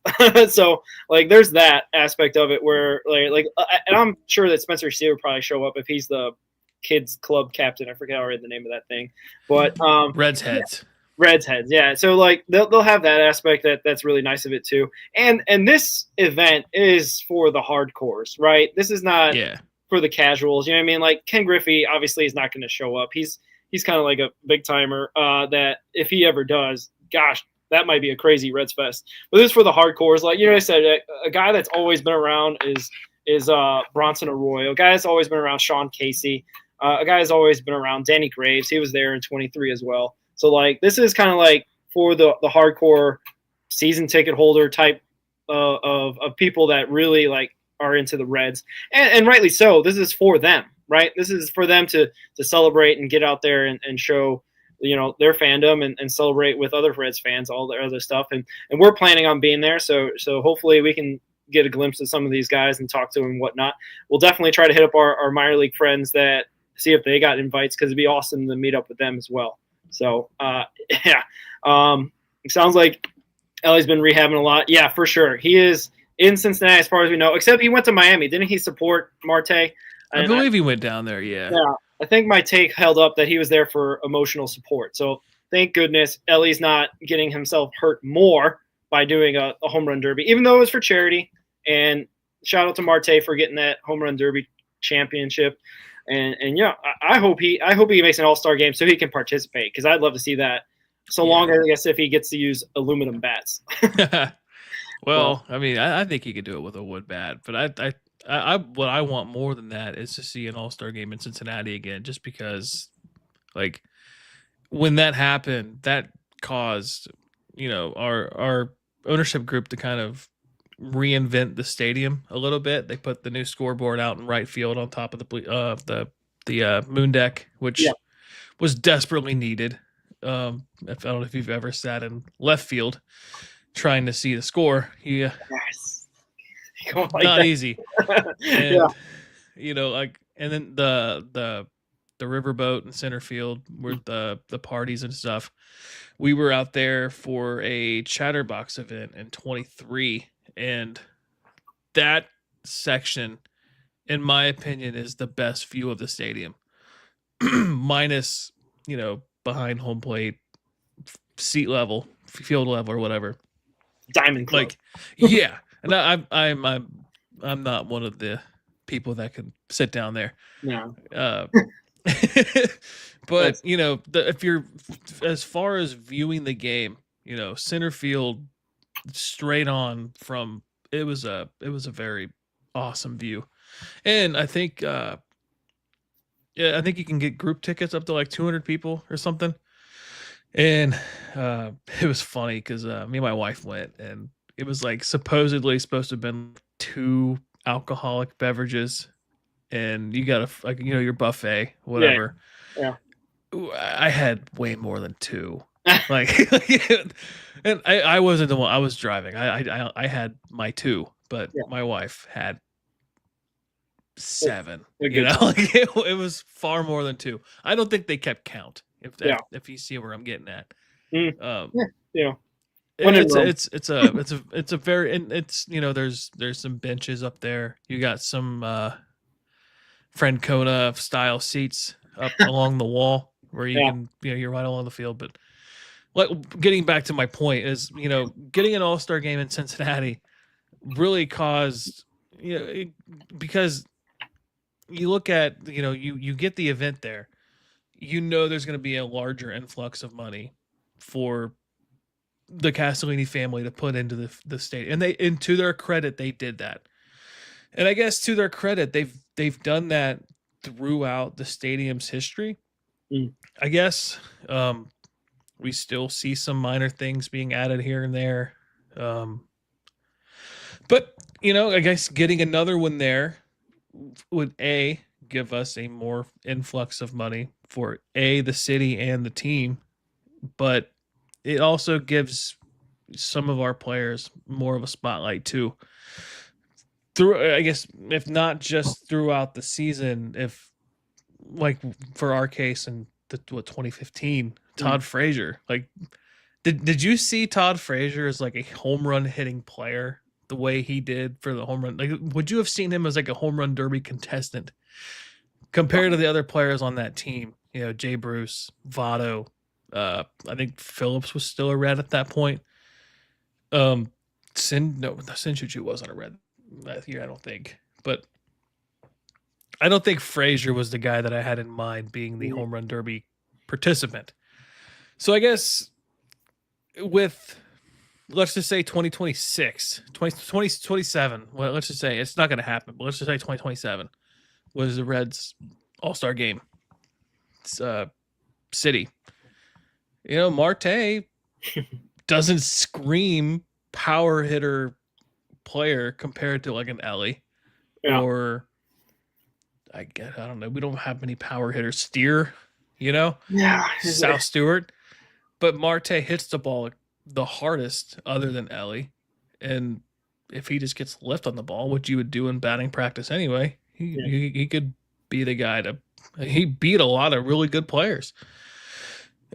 Granted with metal bats, but it'd be the same playing field with wooden bats, but you know, and he hits the ball just as hard.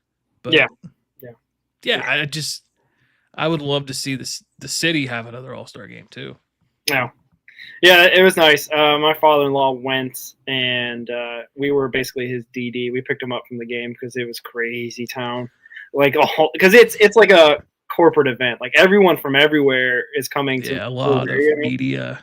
Yeah, and just people from like Los Angeles and New York. You know what I mean, just to see all the stars there. Yeah. And whatnot. So like it was kind of a crazy event. And we were downtown watching it while he was at the game on TV and whatnot. It was awesome because you know the night before is when Frazier won the home run derby and whatnot. So that was cool. And yeah, it was a special night for the city. I don't know what there was not to put a big kibosh on your idea, Ricky. There was an article that put out that like Great American was like the third worst stadium. And it is 2003, I think it was built. So it's getting old. It's 23 years old. So it's getting old. And maybe there's potentially upgrades happening. But I don't know. The way this city works, they've been talking about getting a new arena, the Heritage Bank Arena upgrade or moving it to a different part of the city. And that's been talks for at least 3 or 4 or 5 years. And I don't know if that'll ever happen. But there is one way to keep players in Cincinnati. It sounds like Abbott's girlfriend is a weather girl in Cincinnati. So if hopefully they get hitched, and same thing with Ellie and his girl, then maybe we don't have to pay them lots and lots of money. They'll just settle down here and we'll be good. Or as a franchise. Yeah, Ellie's girlfriend is from Ohio. She's got Ohio in her Instagram bio. Okay. Graduated from the Ohio State University. And go Bucks. She has a solid career from doing what she does in the city of Cincinnati. So why not? Yeah, stay home. Don't go anywhere else. Ellie and Andrew Abbott, you guys are good. Settle down, have a family, whatever you got to do. But we are getting point in the show where we're going to recap some of the minor leagues guys. We can talk about your favorite new Aussie baseball league player in Pablo Nunez. He kind of have a quiet week, but he had a nice defensive play. Same thing with Hansel Jimenez, had a nice defensive play. These guys are really playing pretty well down there in the Aussie baseball league down under. We had Carlos Jorge show back up. He's back playing in the Winter Dominican League. Started a couple games, pinch ran a couple games.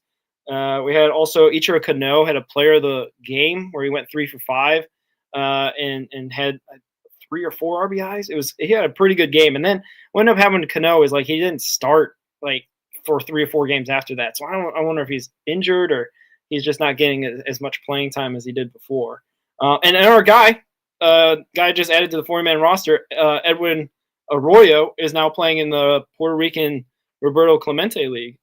Just started up. Even though that league started 3 or 4 weeks ago, he just joined up with his team. I'm going to Santurce. I forget the first part of it, but yeah, he joined up with his team just recently, so it's good to see these guys back at it because it's kind of crazy. Once these winter leagues kind of end, it's going to be February and it's going to be spring training all over again. So like, the season doesn't stop. Any thoughts on any of these guys and your guy Pablo? Yeah, so Pablo Nunez, he's going to be, I think, Carrick in his Facebook group. His question was, who's a Reds prospect outside of the top 30 that you see climbing through the prospect ranks in 2026? Mm-hmm. And I had two that I wanted to name, but one that I had to name, and that's Pablo Nunez. He's an outfielder, left-handed hitter and thrower. 5'10", 145 pounds. So I've gifted him the nickname of El Zorro, the Fox. Yeah, and he's sneaky. That's what is where my thing is. He's for the size of the player he is, has an incredible arm, throwing guys out at home, making diving catches, and then like what he's known for is just incredible plate presence, discipline, hitting, just all of it. To this point in Australia, he's batting 400, 484 on base, 455 slug. Doesn't have a home run, but he's got 3 doubles, 22 hits. I think at one point a week ago, he was leading the Australian Baseball League in hits, which is incredible. And then another one of our guys, Hansel Jimenez, he was in a shout out the Sydney Blue Sox social media team. Mm-hmm. If the Reds ran their social media like the Blue Sox did, they would be top tier in baseball. Yeah. Sydney Blue Sox, they have arguably the best social media team in sports. Like I'll say it. They're a fun watch. They had Hansel Jimenez out there. They had a rental car ad, and they had a couple players, Pablo Nunez being one of them, hitting line drives and grounders to Hansel Jimenez, trying to hit this car. And they show off Hansel Jimenez's glove, which he didn't GoPro allow. on his head, right? Had a GoPro on his head, pointing down at him.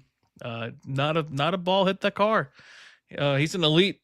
I see a little bit of Brandon Phillips in him, the way he plays. He plays short, but Brandon Phillips was also a shortstop coming up. I see a little bit of Brandon Phillips and Hansel Jimenez, and I think he will be another one too that you could see climb the ranks. But Pablo Nunez, learn the name, remember the name. Hopefully he's not included in any big trades because kind of made a big rhyme there. But he's one of my can't miss prospects. Him, Hansel Jimenez, Jervin Murillo, catcher for Sydney too. They're all three going to be in the ACL to start 26. I don't think they're going to be there long.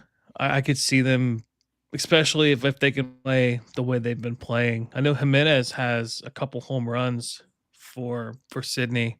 And I know like the Australian Baseball League isn't like this huge baseball league compared to like Major League Baseball. They got 4 teams. I think it is a step up from the ACL. I would say I would probably compare it to like AA, maybe Single A, because there are some older guys that play. I guess talent level probably single high A, probably maybe some AA talent there. But to see our guys going overseas, to Australia of all places, they're putting on a show, and I'm glad. And then shout out Drew Davies too. I forget what team he's playing on, but he's had Adelaide Giants. Yes, and he's had. There was a play. Was it Drew Davies got thrown out at home by Pablo Nunez, and Jervin Murillo was the one that tagged him out. It was like all 3 Reds involved in one play. That was pretty cool.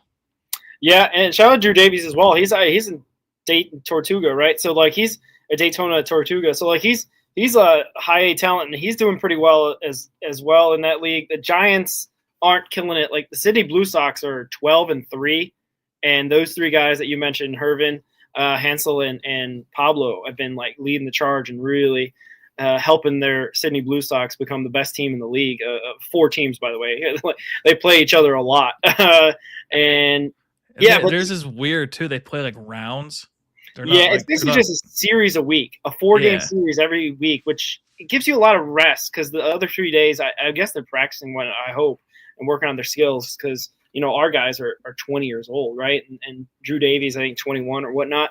So like Drew's been doing well. He had a nice double play, defensive play as well. I think yesterday or 2 days ago for his team, and he's definitely a guy to watch this coming season as well. I know he didn't. I don't know if we put him on our list or whatnot, and that list has been blown up. So really, shout out to all the people supporting us and whatnot. We're going to be keeping an eye on those guys for sure. I mean, Ken Vu is on that list.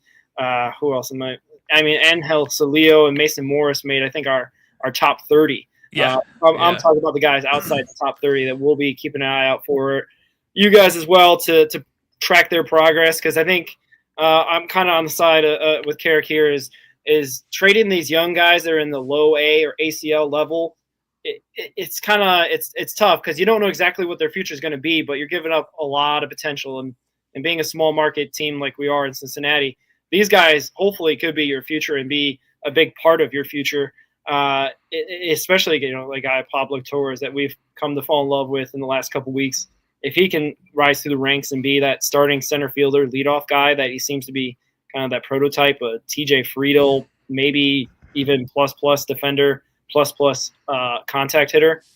Hey man, that'd be awesome to see that in 2, 3, 4 years time, whenever his time to be called up is. But yeah, shout out to all those people that support us. Ricky said that post on IG, Instagram's been blown up for all the guys that we put there. I think McChrystal was on that list. Yeah, I got the list pulled up. Some notable names that we probably would all know that watch the show. Hansel Jimenez is on that list of outside. He probably could have made the top 30, in my opinion. He's right on the cusp, I think. He's like 31, 32. Okay. Henry Torres, he was the catcher we signed last year in the international training period. Hervin Murillo is on that list. Ryan McChrystal, Iker Badona, he was a DSL All-Star last year. Jacint Martinez, he's going to be in the ACL to start the year. Isaac Garcia, I'm assuming it's going to be Isaac Garcia, if being Hispanic. Eli Pitts, he was a draft pick this year. He's going to be in the ACL. Keen Vu, shout out Keen Vu, might have something coming up with him here pretty soon. Be on the lookout for that in your subscription box here. Ichiro Kano, Carlos Sanchez, and then some more lower level DSL guys to kind of keep an eye out on. Wanderlei De La Cruz, no relation to Ellie.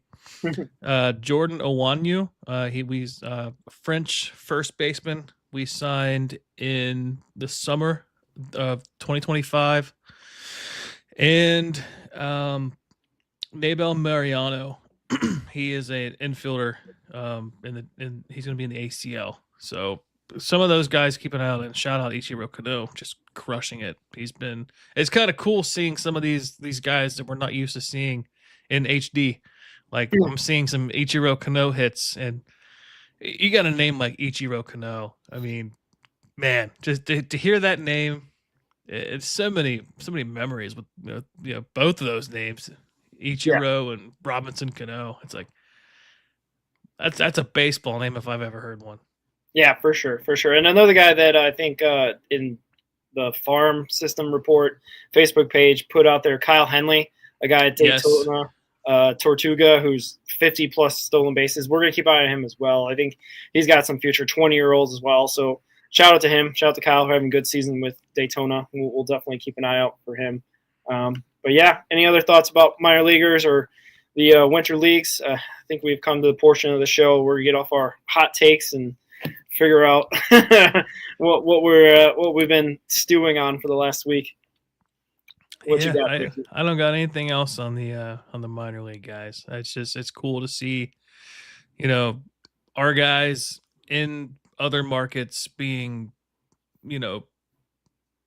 marquee attractions for the team, like with the Blue Sox.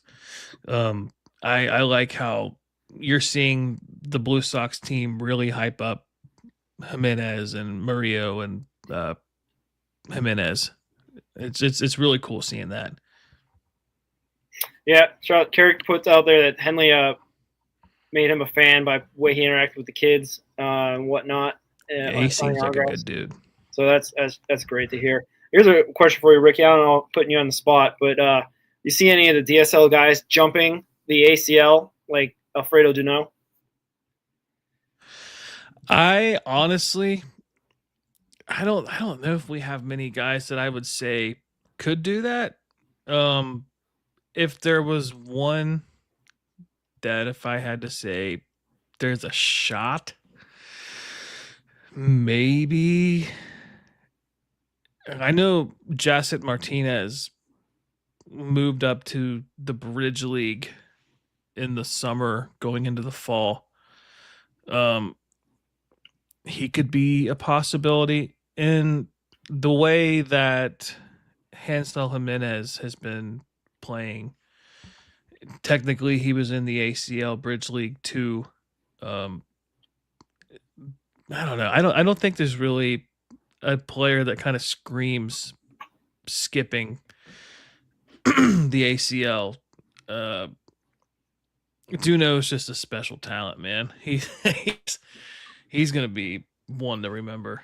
Yeah, I think Carrick kind of puts it out here, and there's gonna be a lot of fighting for spots in the ACL.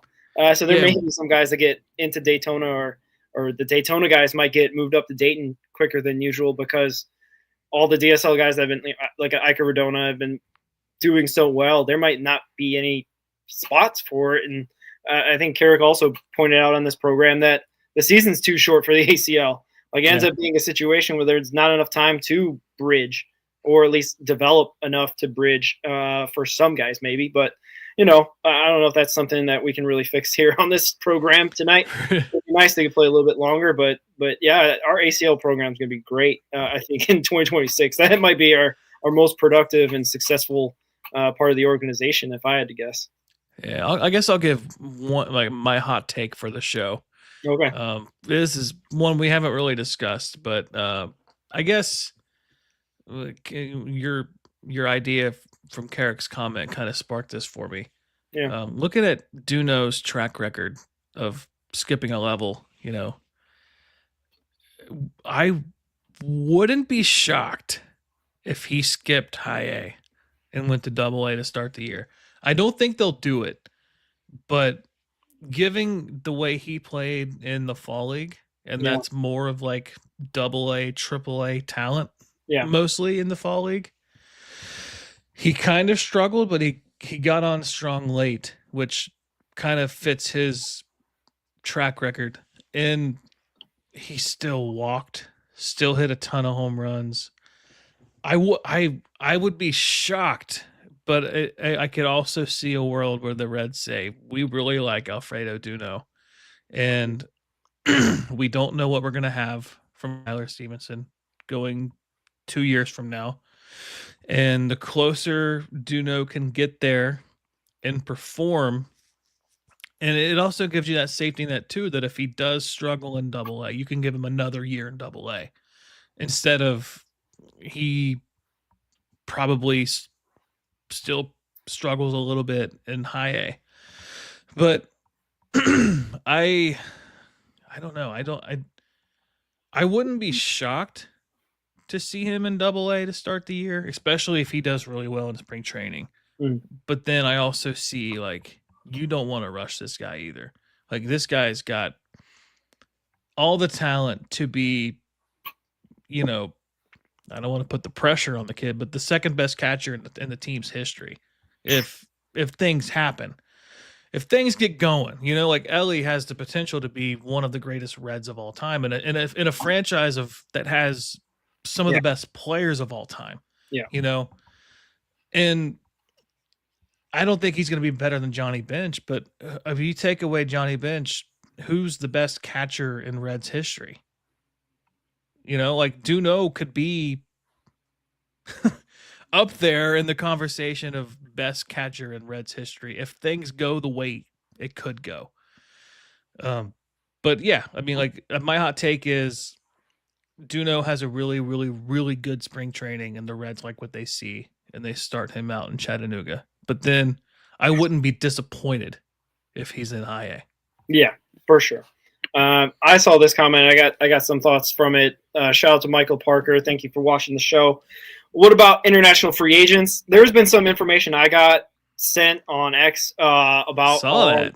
Yeah, Insider Strauss. it's not me. I'm just reporting what I was given because this guy, he's got like a bunch of information, and trying to verify it's very hard because a lot of these guys are super young. But I got information that the Reds had come to some sort of pre-agreement with a catcher, Arganis Bracho, class of 2028. So like he's like 13 right now. No, I think that's his school class. So that would make him, I think, 15 maybe at youngest, maybe 14. I don't know. It depends on how they do schooling, I guess. He's Venezuelan. They said that he made an agreement for $1.3 million bonus. But I've been kind of looking at this guy. I probably should reply to him and maybe try to get some more information and verify some stuff.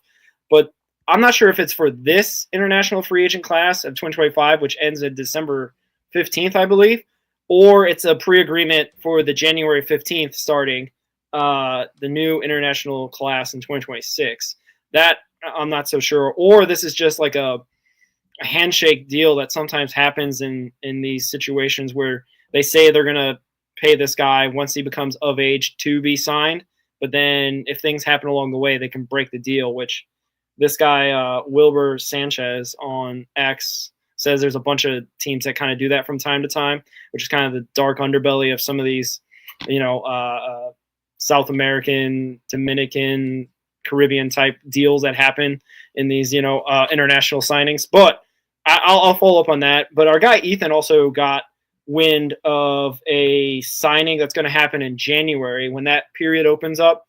The number 6 ranked player, Angel Nunez, not sure if he's any relation to Pablo, is supposedly to be signed by the Reds in the January 2026 international free agent signing and should start in the DSL next summer. So look out for that. Angel Nunez, an outfielder as well. So maybe there is some relation to Pablo, but maybe not.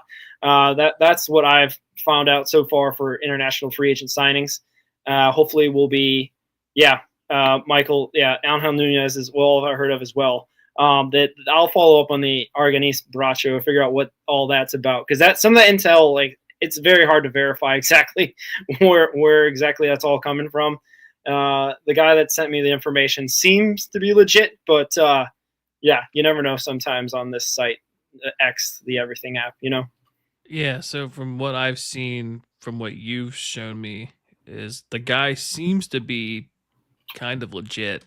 I did see some other teams that he and some other places have talked about. It's so hard with international players because, I mean, granted, they're from everywhere. Like, you don't know. Like, I know in 2023 was the year we signed Duno, correct? And then in 24 we signed Adolfo Sanchez. 25 was when we got Liberts Aponte, I think, right? If I'm doing my years correct here, I think it was Duno and then Sanchez in that order. And it doesn't have to be on the day that you could sign players, and it was in January, right? Yeah, it's some sort of pre-agreement that they're expected to sign him. Shingen Lin didn't sign until June with the Reds. He was 17, two-way player. I haven't seen much of anything. Usually, like, there's some accounts that I've seen that I tried to follow that have players on there, but I did see the Angel Nunez one. And if he's from Venezuela, there's a chance that he could be related because Pablo Nunez is from Venezuela.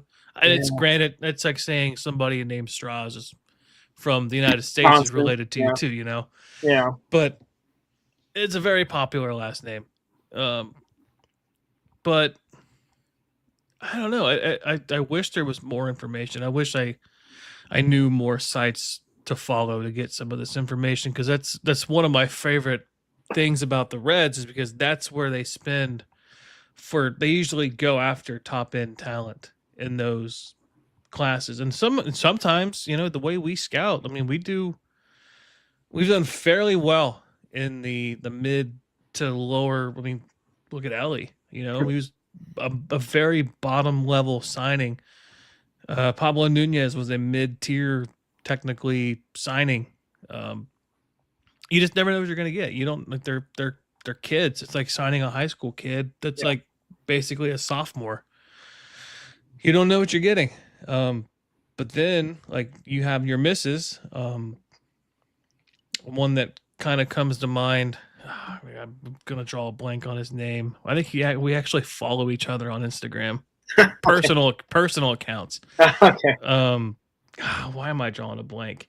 He made his debut with the Reds, and I think he has. Oh man, I'll get it. Well, I can't think of who it was, but I can't think of. You don't know who these players are going to be until they either make it or don't. Sadly.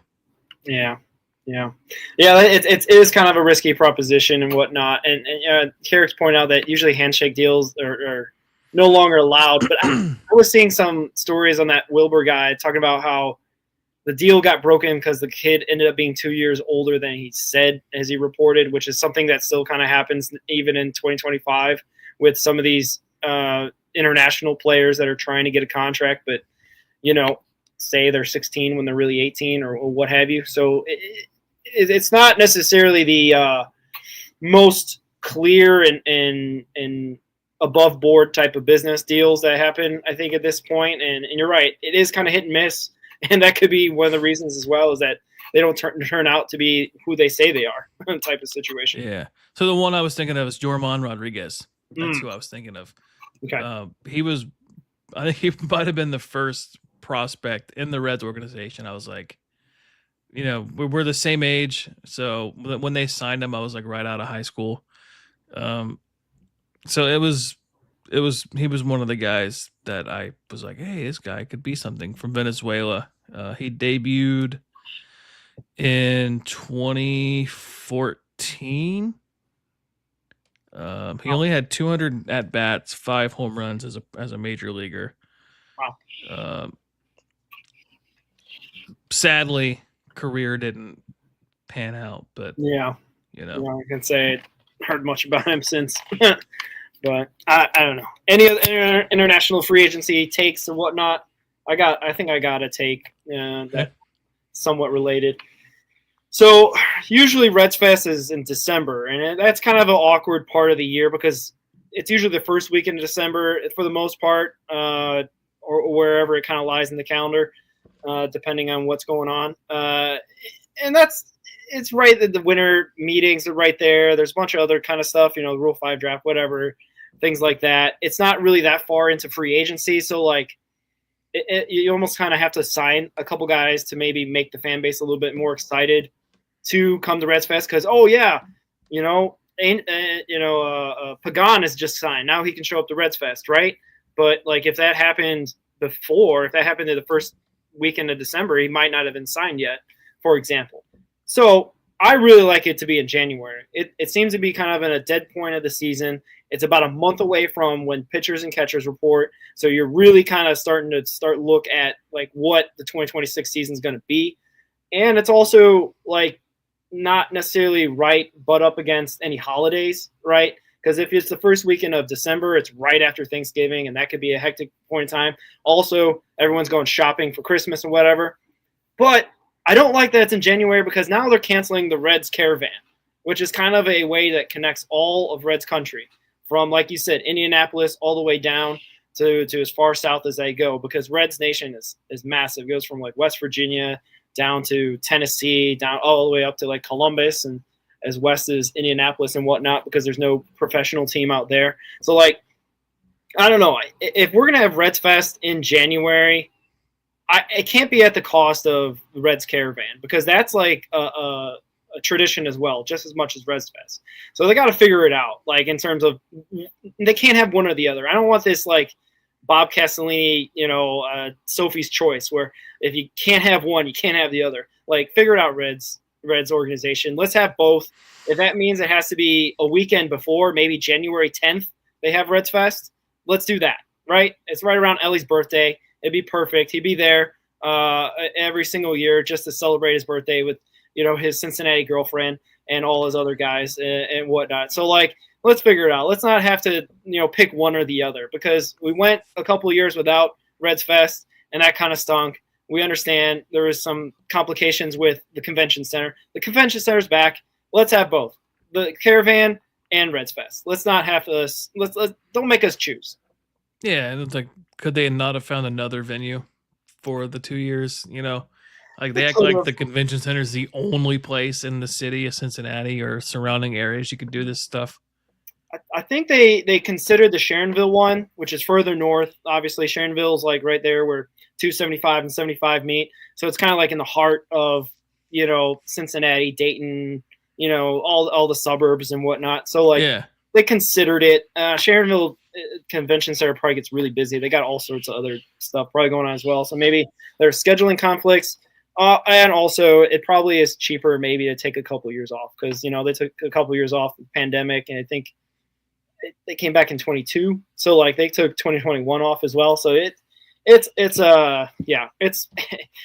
feels like I made the joke, but I think it is kind of a cost saving measure to be like, well, if we're gonna have Reds Fest, can't have the Caravan because that costs money too.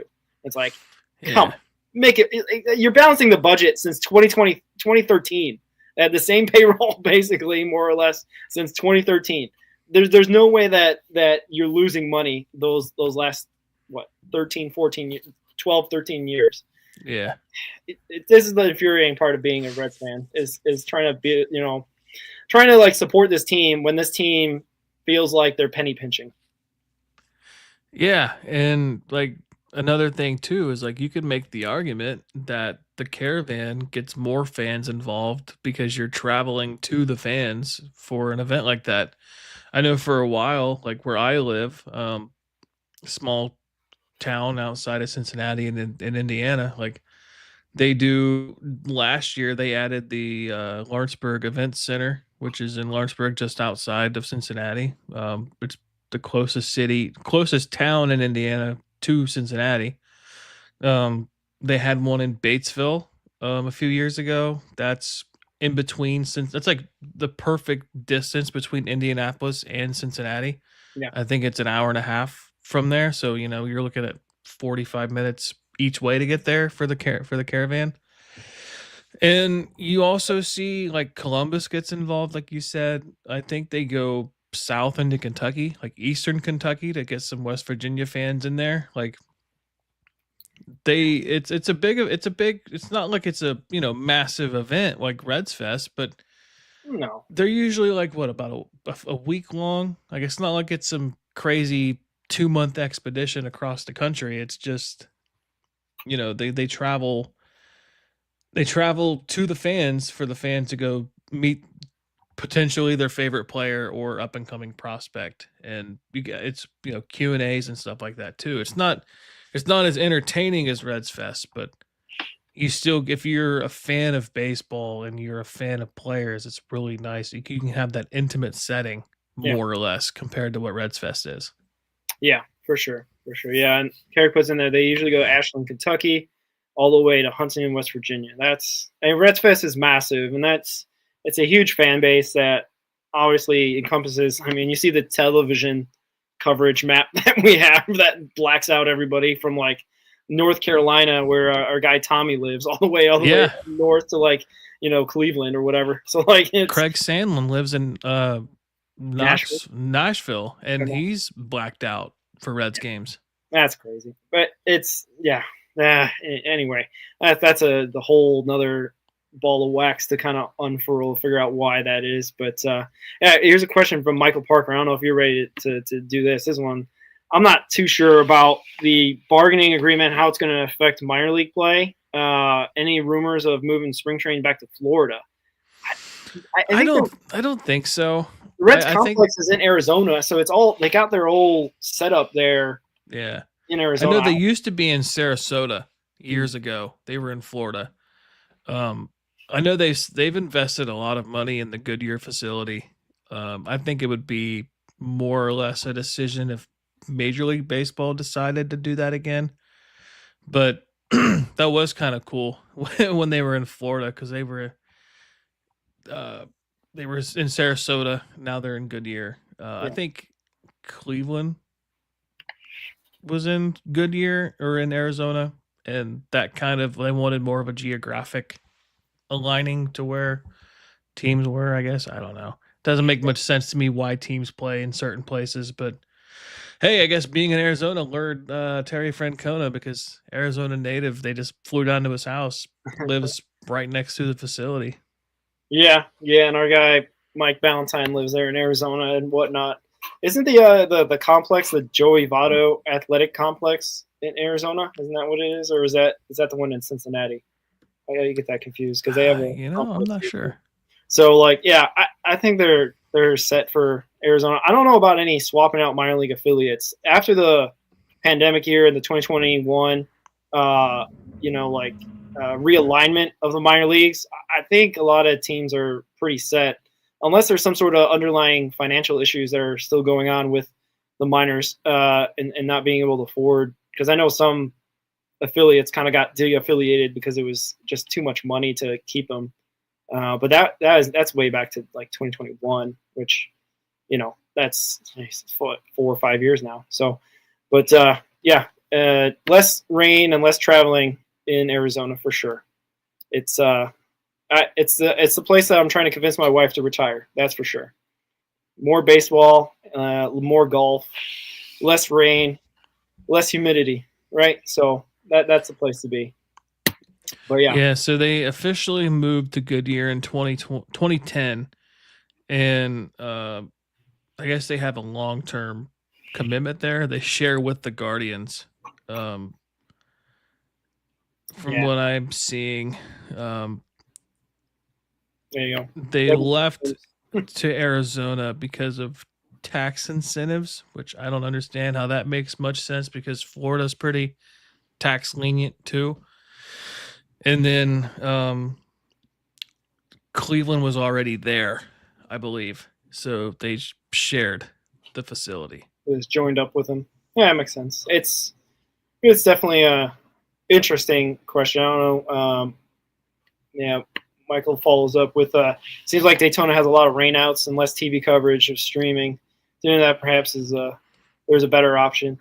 I don't know. Yeah, the Florida League is an interesting league in terms of its coverage and the highlights that we get out of it. Not necessarily the greatest camera angles that we get and whatnot. Not that Chattanooga and even Louisville can have some questionable television coverage and whatnot. I'm not sure where the ball is sometimes, but I think that goes along with minor league baseball in general, right?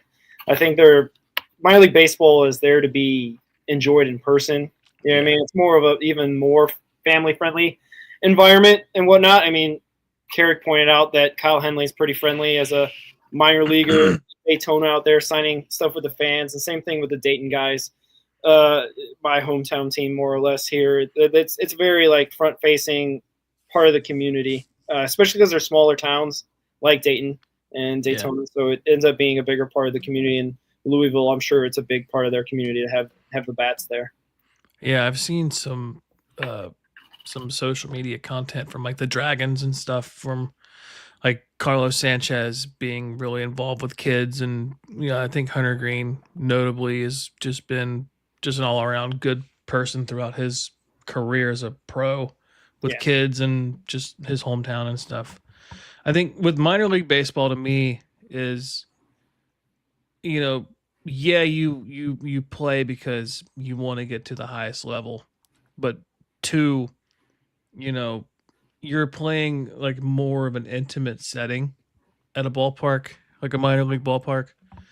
And, you can hear, like, I think Ryan McChrystal said that you can hear anything fans are saying, whether it's directed at you or somebody else. Yeah. And You know if you mess up in a minor league game, and and another, like, I guess another, like, minor thing with minor league baseball is, like, I'm sure there's some guys that play that probably are aware it's a very long shot to get to the minors, and they just enjoy the game more just because they can play the game.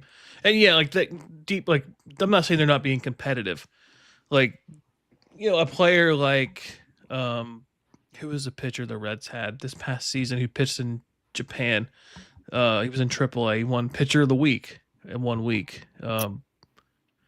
Gosh, He's in his it's not Van 30s. Bell. It's not Van Bell. It's Yeah, it was that guy, being 30 something years old, and he's pitching to get back to Major League Baseball, but he's also got the perspective that this game can be taken away from you at any moment, and you kind of enjoy that setting, I guess. Yeah, for sure. It sounds like they're getting a new ballpark in Daytona, according to Carrick. Also, Chattanooga's moving into their new stadium in 2026, Erlanger Field, I believe. So, I don't think there's any other news on the other ballparks or whatnot. So, shout out to baseball stadium upgrades. Maybe Great Americans in line for one, maybe sometime soon. I don't know. We'll see. And then, Debbie writes in that Will Benson does a lot of stuff at Atlanta, where he's from. Yeah, that's great stuff. He was doing a chess tournament, I believe, or something. There was some post that I saw that he was doing some sort of, or unless I misread it, it was chess.com or something like that. Is Joey Votto going to be there? Maybe. Yeah, speaking of that kind of quieted down. He was supposed to be in line because they're got these new TV contracts, which means potentially new voices and commentators on the game, color commentators, whatever you want to call them, for the NBC package potentially, and or Prime, right? Is Prime on it? Yeah. So like Prime. So he could probably fit in the Prime one, because the Prime NBA one is like a little more relaxed, less stuffy corporate type feel than, say ESPN or TNT or whatever. So like maybe that could be an option for Joey Votto. I can't see him wearing like a tie and talking about balls and strikes, to be honest with you. You probably have to wear like a polo at the very least. Well, to be fair, like when he when he had his shoulder surgery and he was in the booth for some Reds games, he called Spencer Steer's first home run. Mm-hmm. He did a really good job. I'm assuming he probably didn't have any. I know, like, if you've ever watched the Pat McAfee show, like, they say, like, when players are in the league during the off season, they have media training and they have stuff like that. I'm sure that he probably was involved in some of that stuff, just because you're a pro athlete, you have post-game interviews and stuff, so you're comfortable being on a microphone and talking with people. Yeah. And you go in the booth and you have a conversation, you see the player react, and I think he'd do a really good job. I would actually enjoy that. I know if Larkin was ever to escape Bally, I would love to hear Sadak and Votto together just every day. That would be my dream pairing. Yeah, for sure. It may happen sooner than later. I don't know exactly. You know what I mean? Like, sometimes guys move on and whatnot. I know Barry's got his Saudi Arabian baseball league that he's running everywhere. So he's got the Saudi Arabia thing. He's got the Orlando Dreamers he's trying to get going. Like expansion team, yeah. So he have other things to do. It seems like he's doing everything to leave Cincinnati. I mean, I'm sure the Saudi money is plentiful. Like, it's not like we see with the Live Golf, they were going to offer Tiger $1 billion to play in their league. Yeah. So I don't think I think it's more kind of like a work-life balance thing is why he would leave, not because he's, he doesn't have any, hard feelings. I mean, he's there at spring training, like McChrystal said. Like, Barry's in the org. He might not be the most exciting guy on the microphone with his rally killer comments and whatnot, but he's a Red through and through. He's a Cincinnati guy through and through. Even the Moeller, right? Like, he's a Moeller guy too. Yeah. So he's a Cincinnati guy. So if Votto is his replacement, Yeah, maybe like Debbie says, maybe Votto could be the way guy, but I guess that's Cowboy's job. He gets the I the like way I like man. Cowboy. Although the Yeah. Cowboy on the radio is electric too. So Oh yeah, I actually kind of prefer the radio with Thrall and Cowboy for the most yeah. part. Mostly You know, because underrated. I guess we could talk broadcasting for a moment. yeah, Chris Welsh doing, lead play-by-play on the radio when his call on Ellie's Grand Slam in Minnesota was awesome. That was awesome. Yeah. He's an underrated head, play-by-play guy. He's a really good color guy. I love listening to Chris Welsh's insight on stuff. But when he gets the chance to do lead play-by-play, I think it was pretty cool to hear. Yeah. All the radio guys are great. It ends up being they paint a picture well, to say the least. Yeah, and that's what you got to do on radio. And we've frankly been kind of blessed as Reds fans throughout the last, let's just 50 say years. Yeah, I mean, With Marty. you could even go further than that. They had Yeah. Al Michaels was before Marty Brenneman. But like you go like through let's just say the last 30 years, George Grand, Yeah. his style of calling a game was awesome. Tom, Yeah. I mean, take away what happened with him on the microphone calling games, just he has a way to paint a picture of what's happening. He's still And doing it for the CW. Yeah, but I mean, like as in like being like on the Reds baseball broadcast. He's got a baseball he's in his DNA.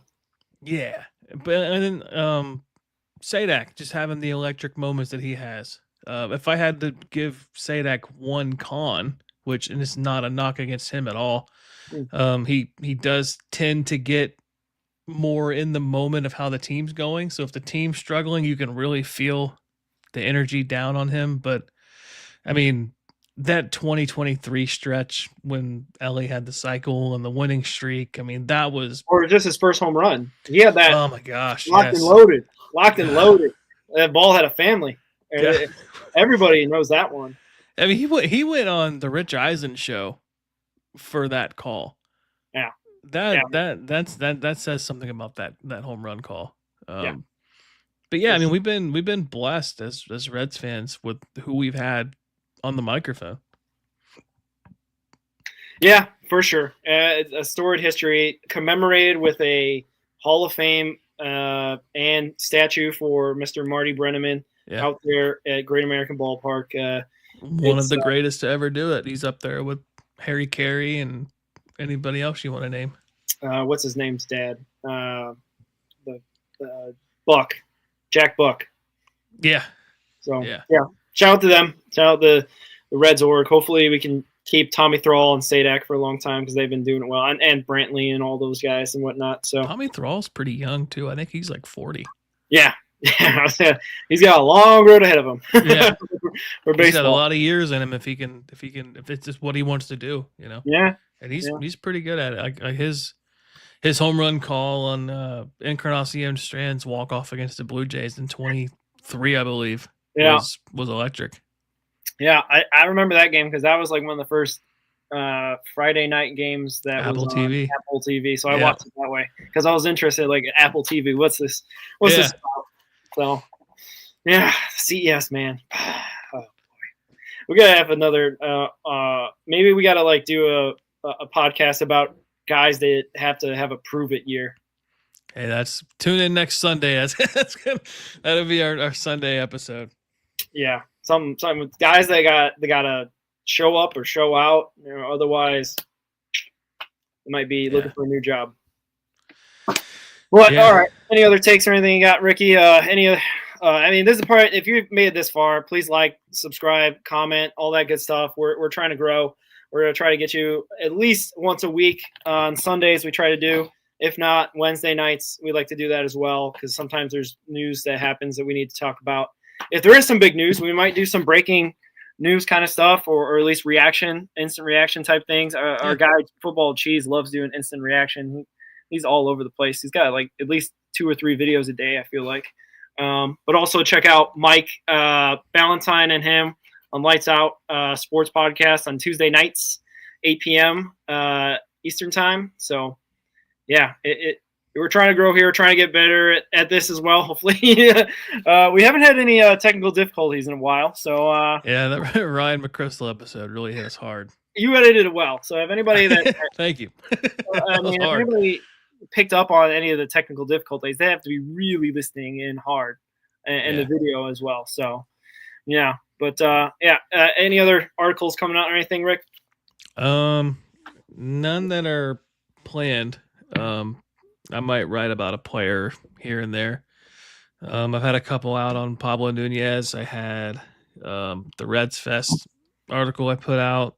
Yep. You can find all of those at CincinnatiRedsTalk.com. Usually post them on X, and usually repost them on the Red Hot Reds thing. And shout out that opportunity again. Going back to our Thanksgiving theme, just being thankful. That's a pretty pretty awesome opportunity. And I guess one last thing is we kind of talked about it earlier, Michael, but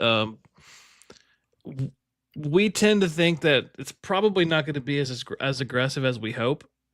But if it is, we will be back on this channel. We will be back for sure. And then obviously once the season starts, we'll look forward to our Wednesday, Sunday, twice a week rotation interviews. We try to get we've been fortunate enough here lately to have players.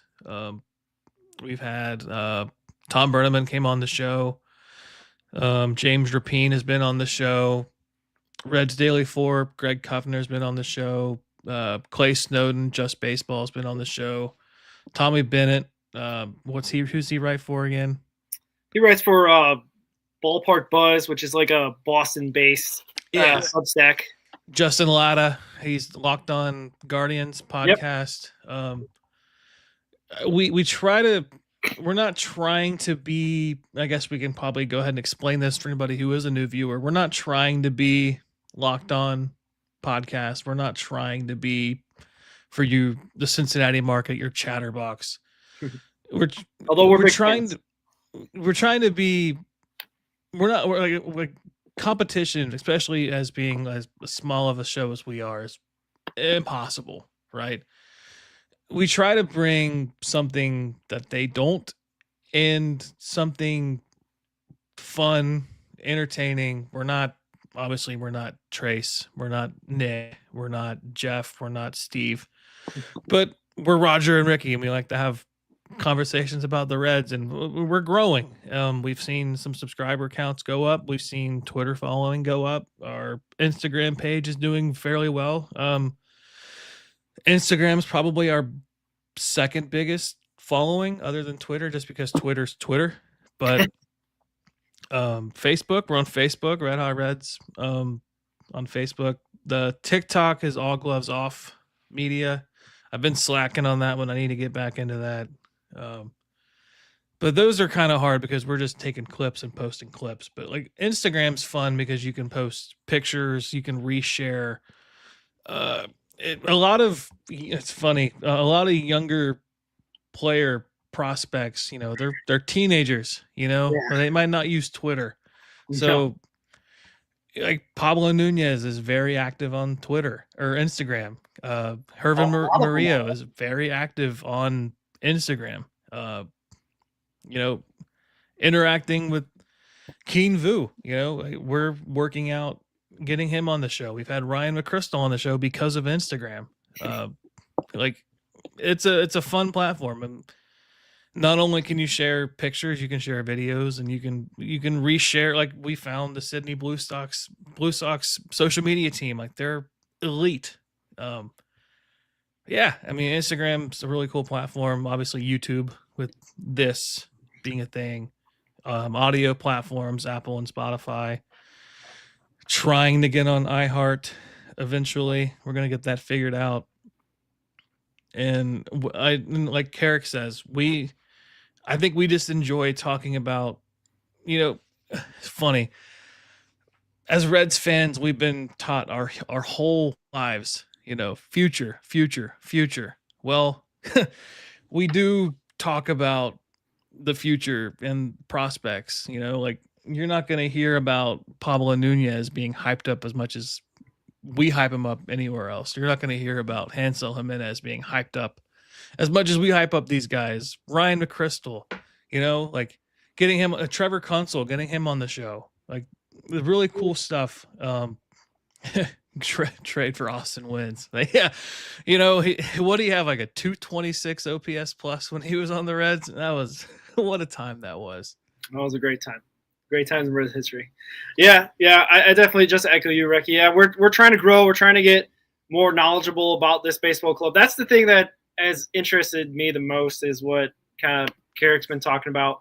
The minors is so deep. It's the unique thing about baseball is a lot of these guys are all in the Reds organization. They're all Reds players, and there can be your future next favorite player of all time.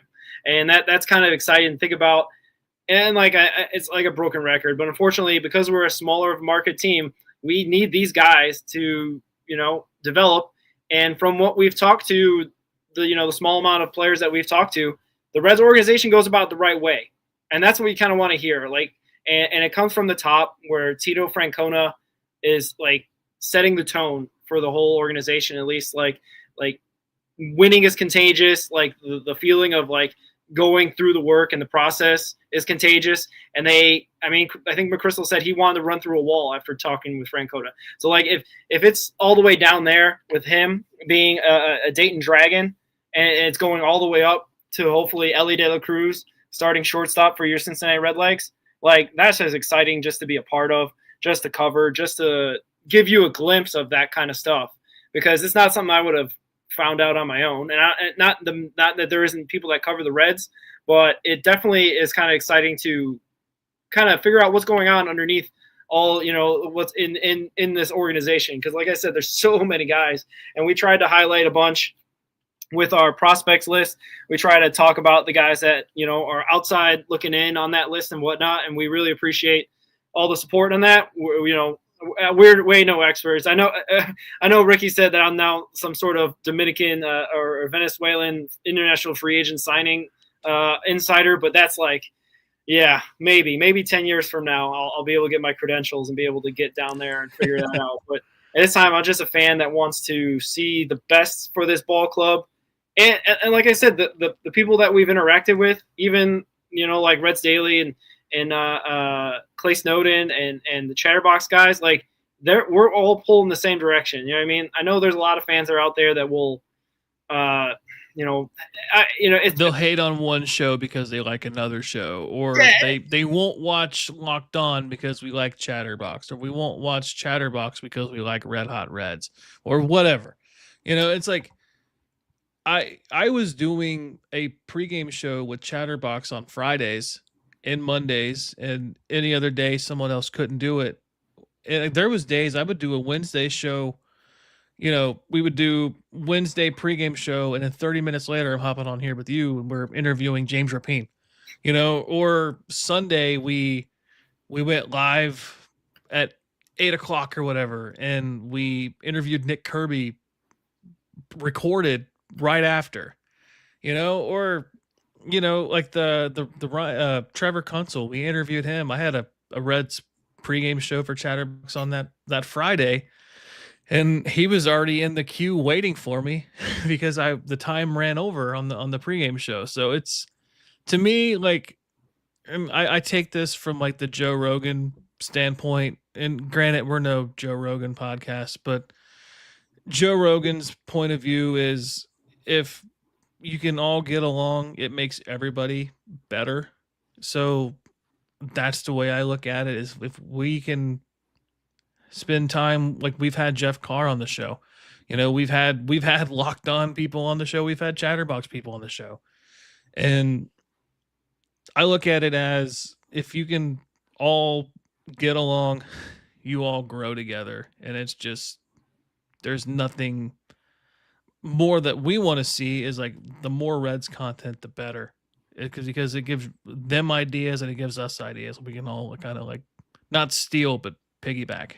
We all have different opinions.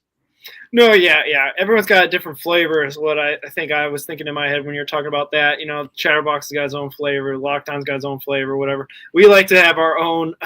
We try not to take ourselves too seriously. We like to joke around and poke fun at this organization because sometimes it's better to laugh than cry. And we really appreciate all your support. We appreciate your support, Carrick, Austin Wins Fan Club, Michael, all that, because we're all in the same boat. We want this team to win. We named this podcast the Red Hot Reds in kind of honor of that silly music video in 1990 that they did right before they won the World Series, kind of their Super Bowl shuffle, if you will, if you're familiar with that.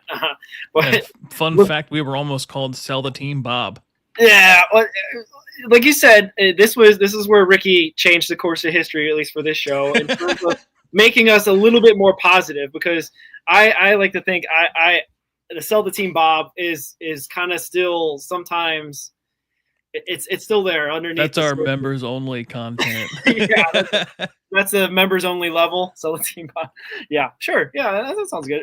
But yeah, the point being is that this show is here for you guys to get off your takes. Like, we want you to participate as well. We appreciate everyone that was in the chat today. Appreciate all the people that interact us with X and Instagram and whatever else we're on, because there's so many I can't keep up, to be honest with you, Rick. Too old to go Link on the trees TikTok. in the description. Yeah, so check us out. Substack. Like, subscribe, comment. It helps us out. We want to get these Red Legs, to be America's team again, like they were in 2023. That's all I got to say. Yeah. Yeah, it was close, Carrick. It was close. So yeah. I almost had a graphic made up for it. It was close. Yeah. Finalist. But all right. If you got anything else for Ricky, let's do our usual thing. And until next time, Reds fans, go Reds. Go Reds.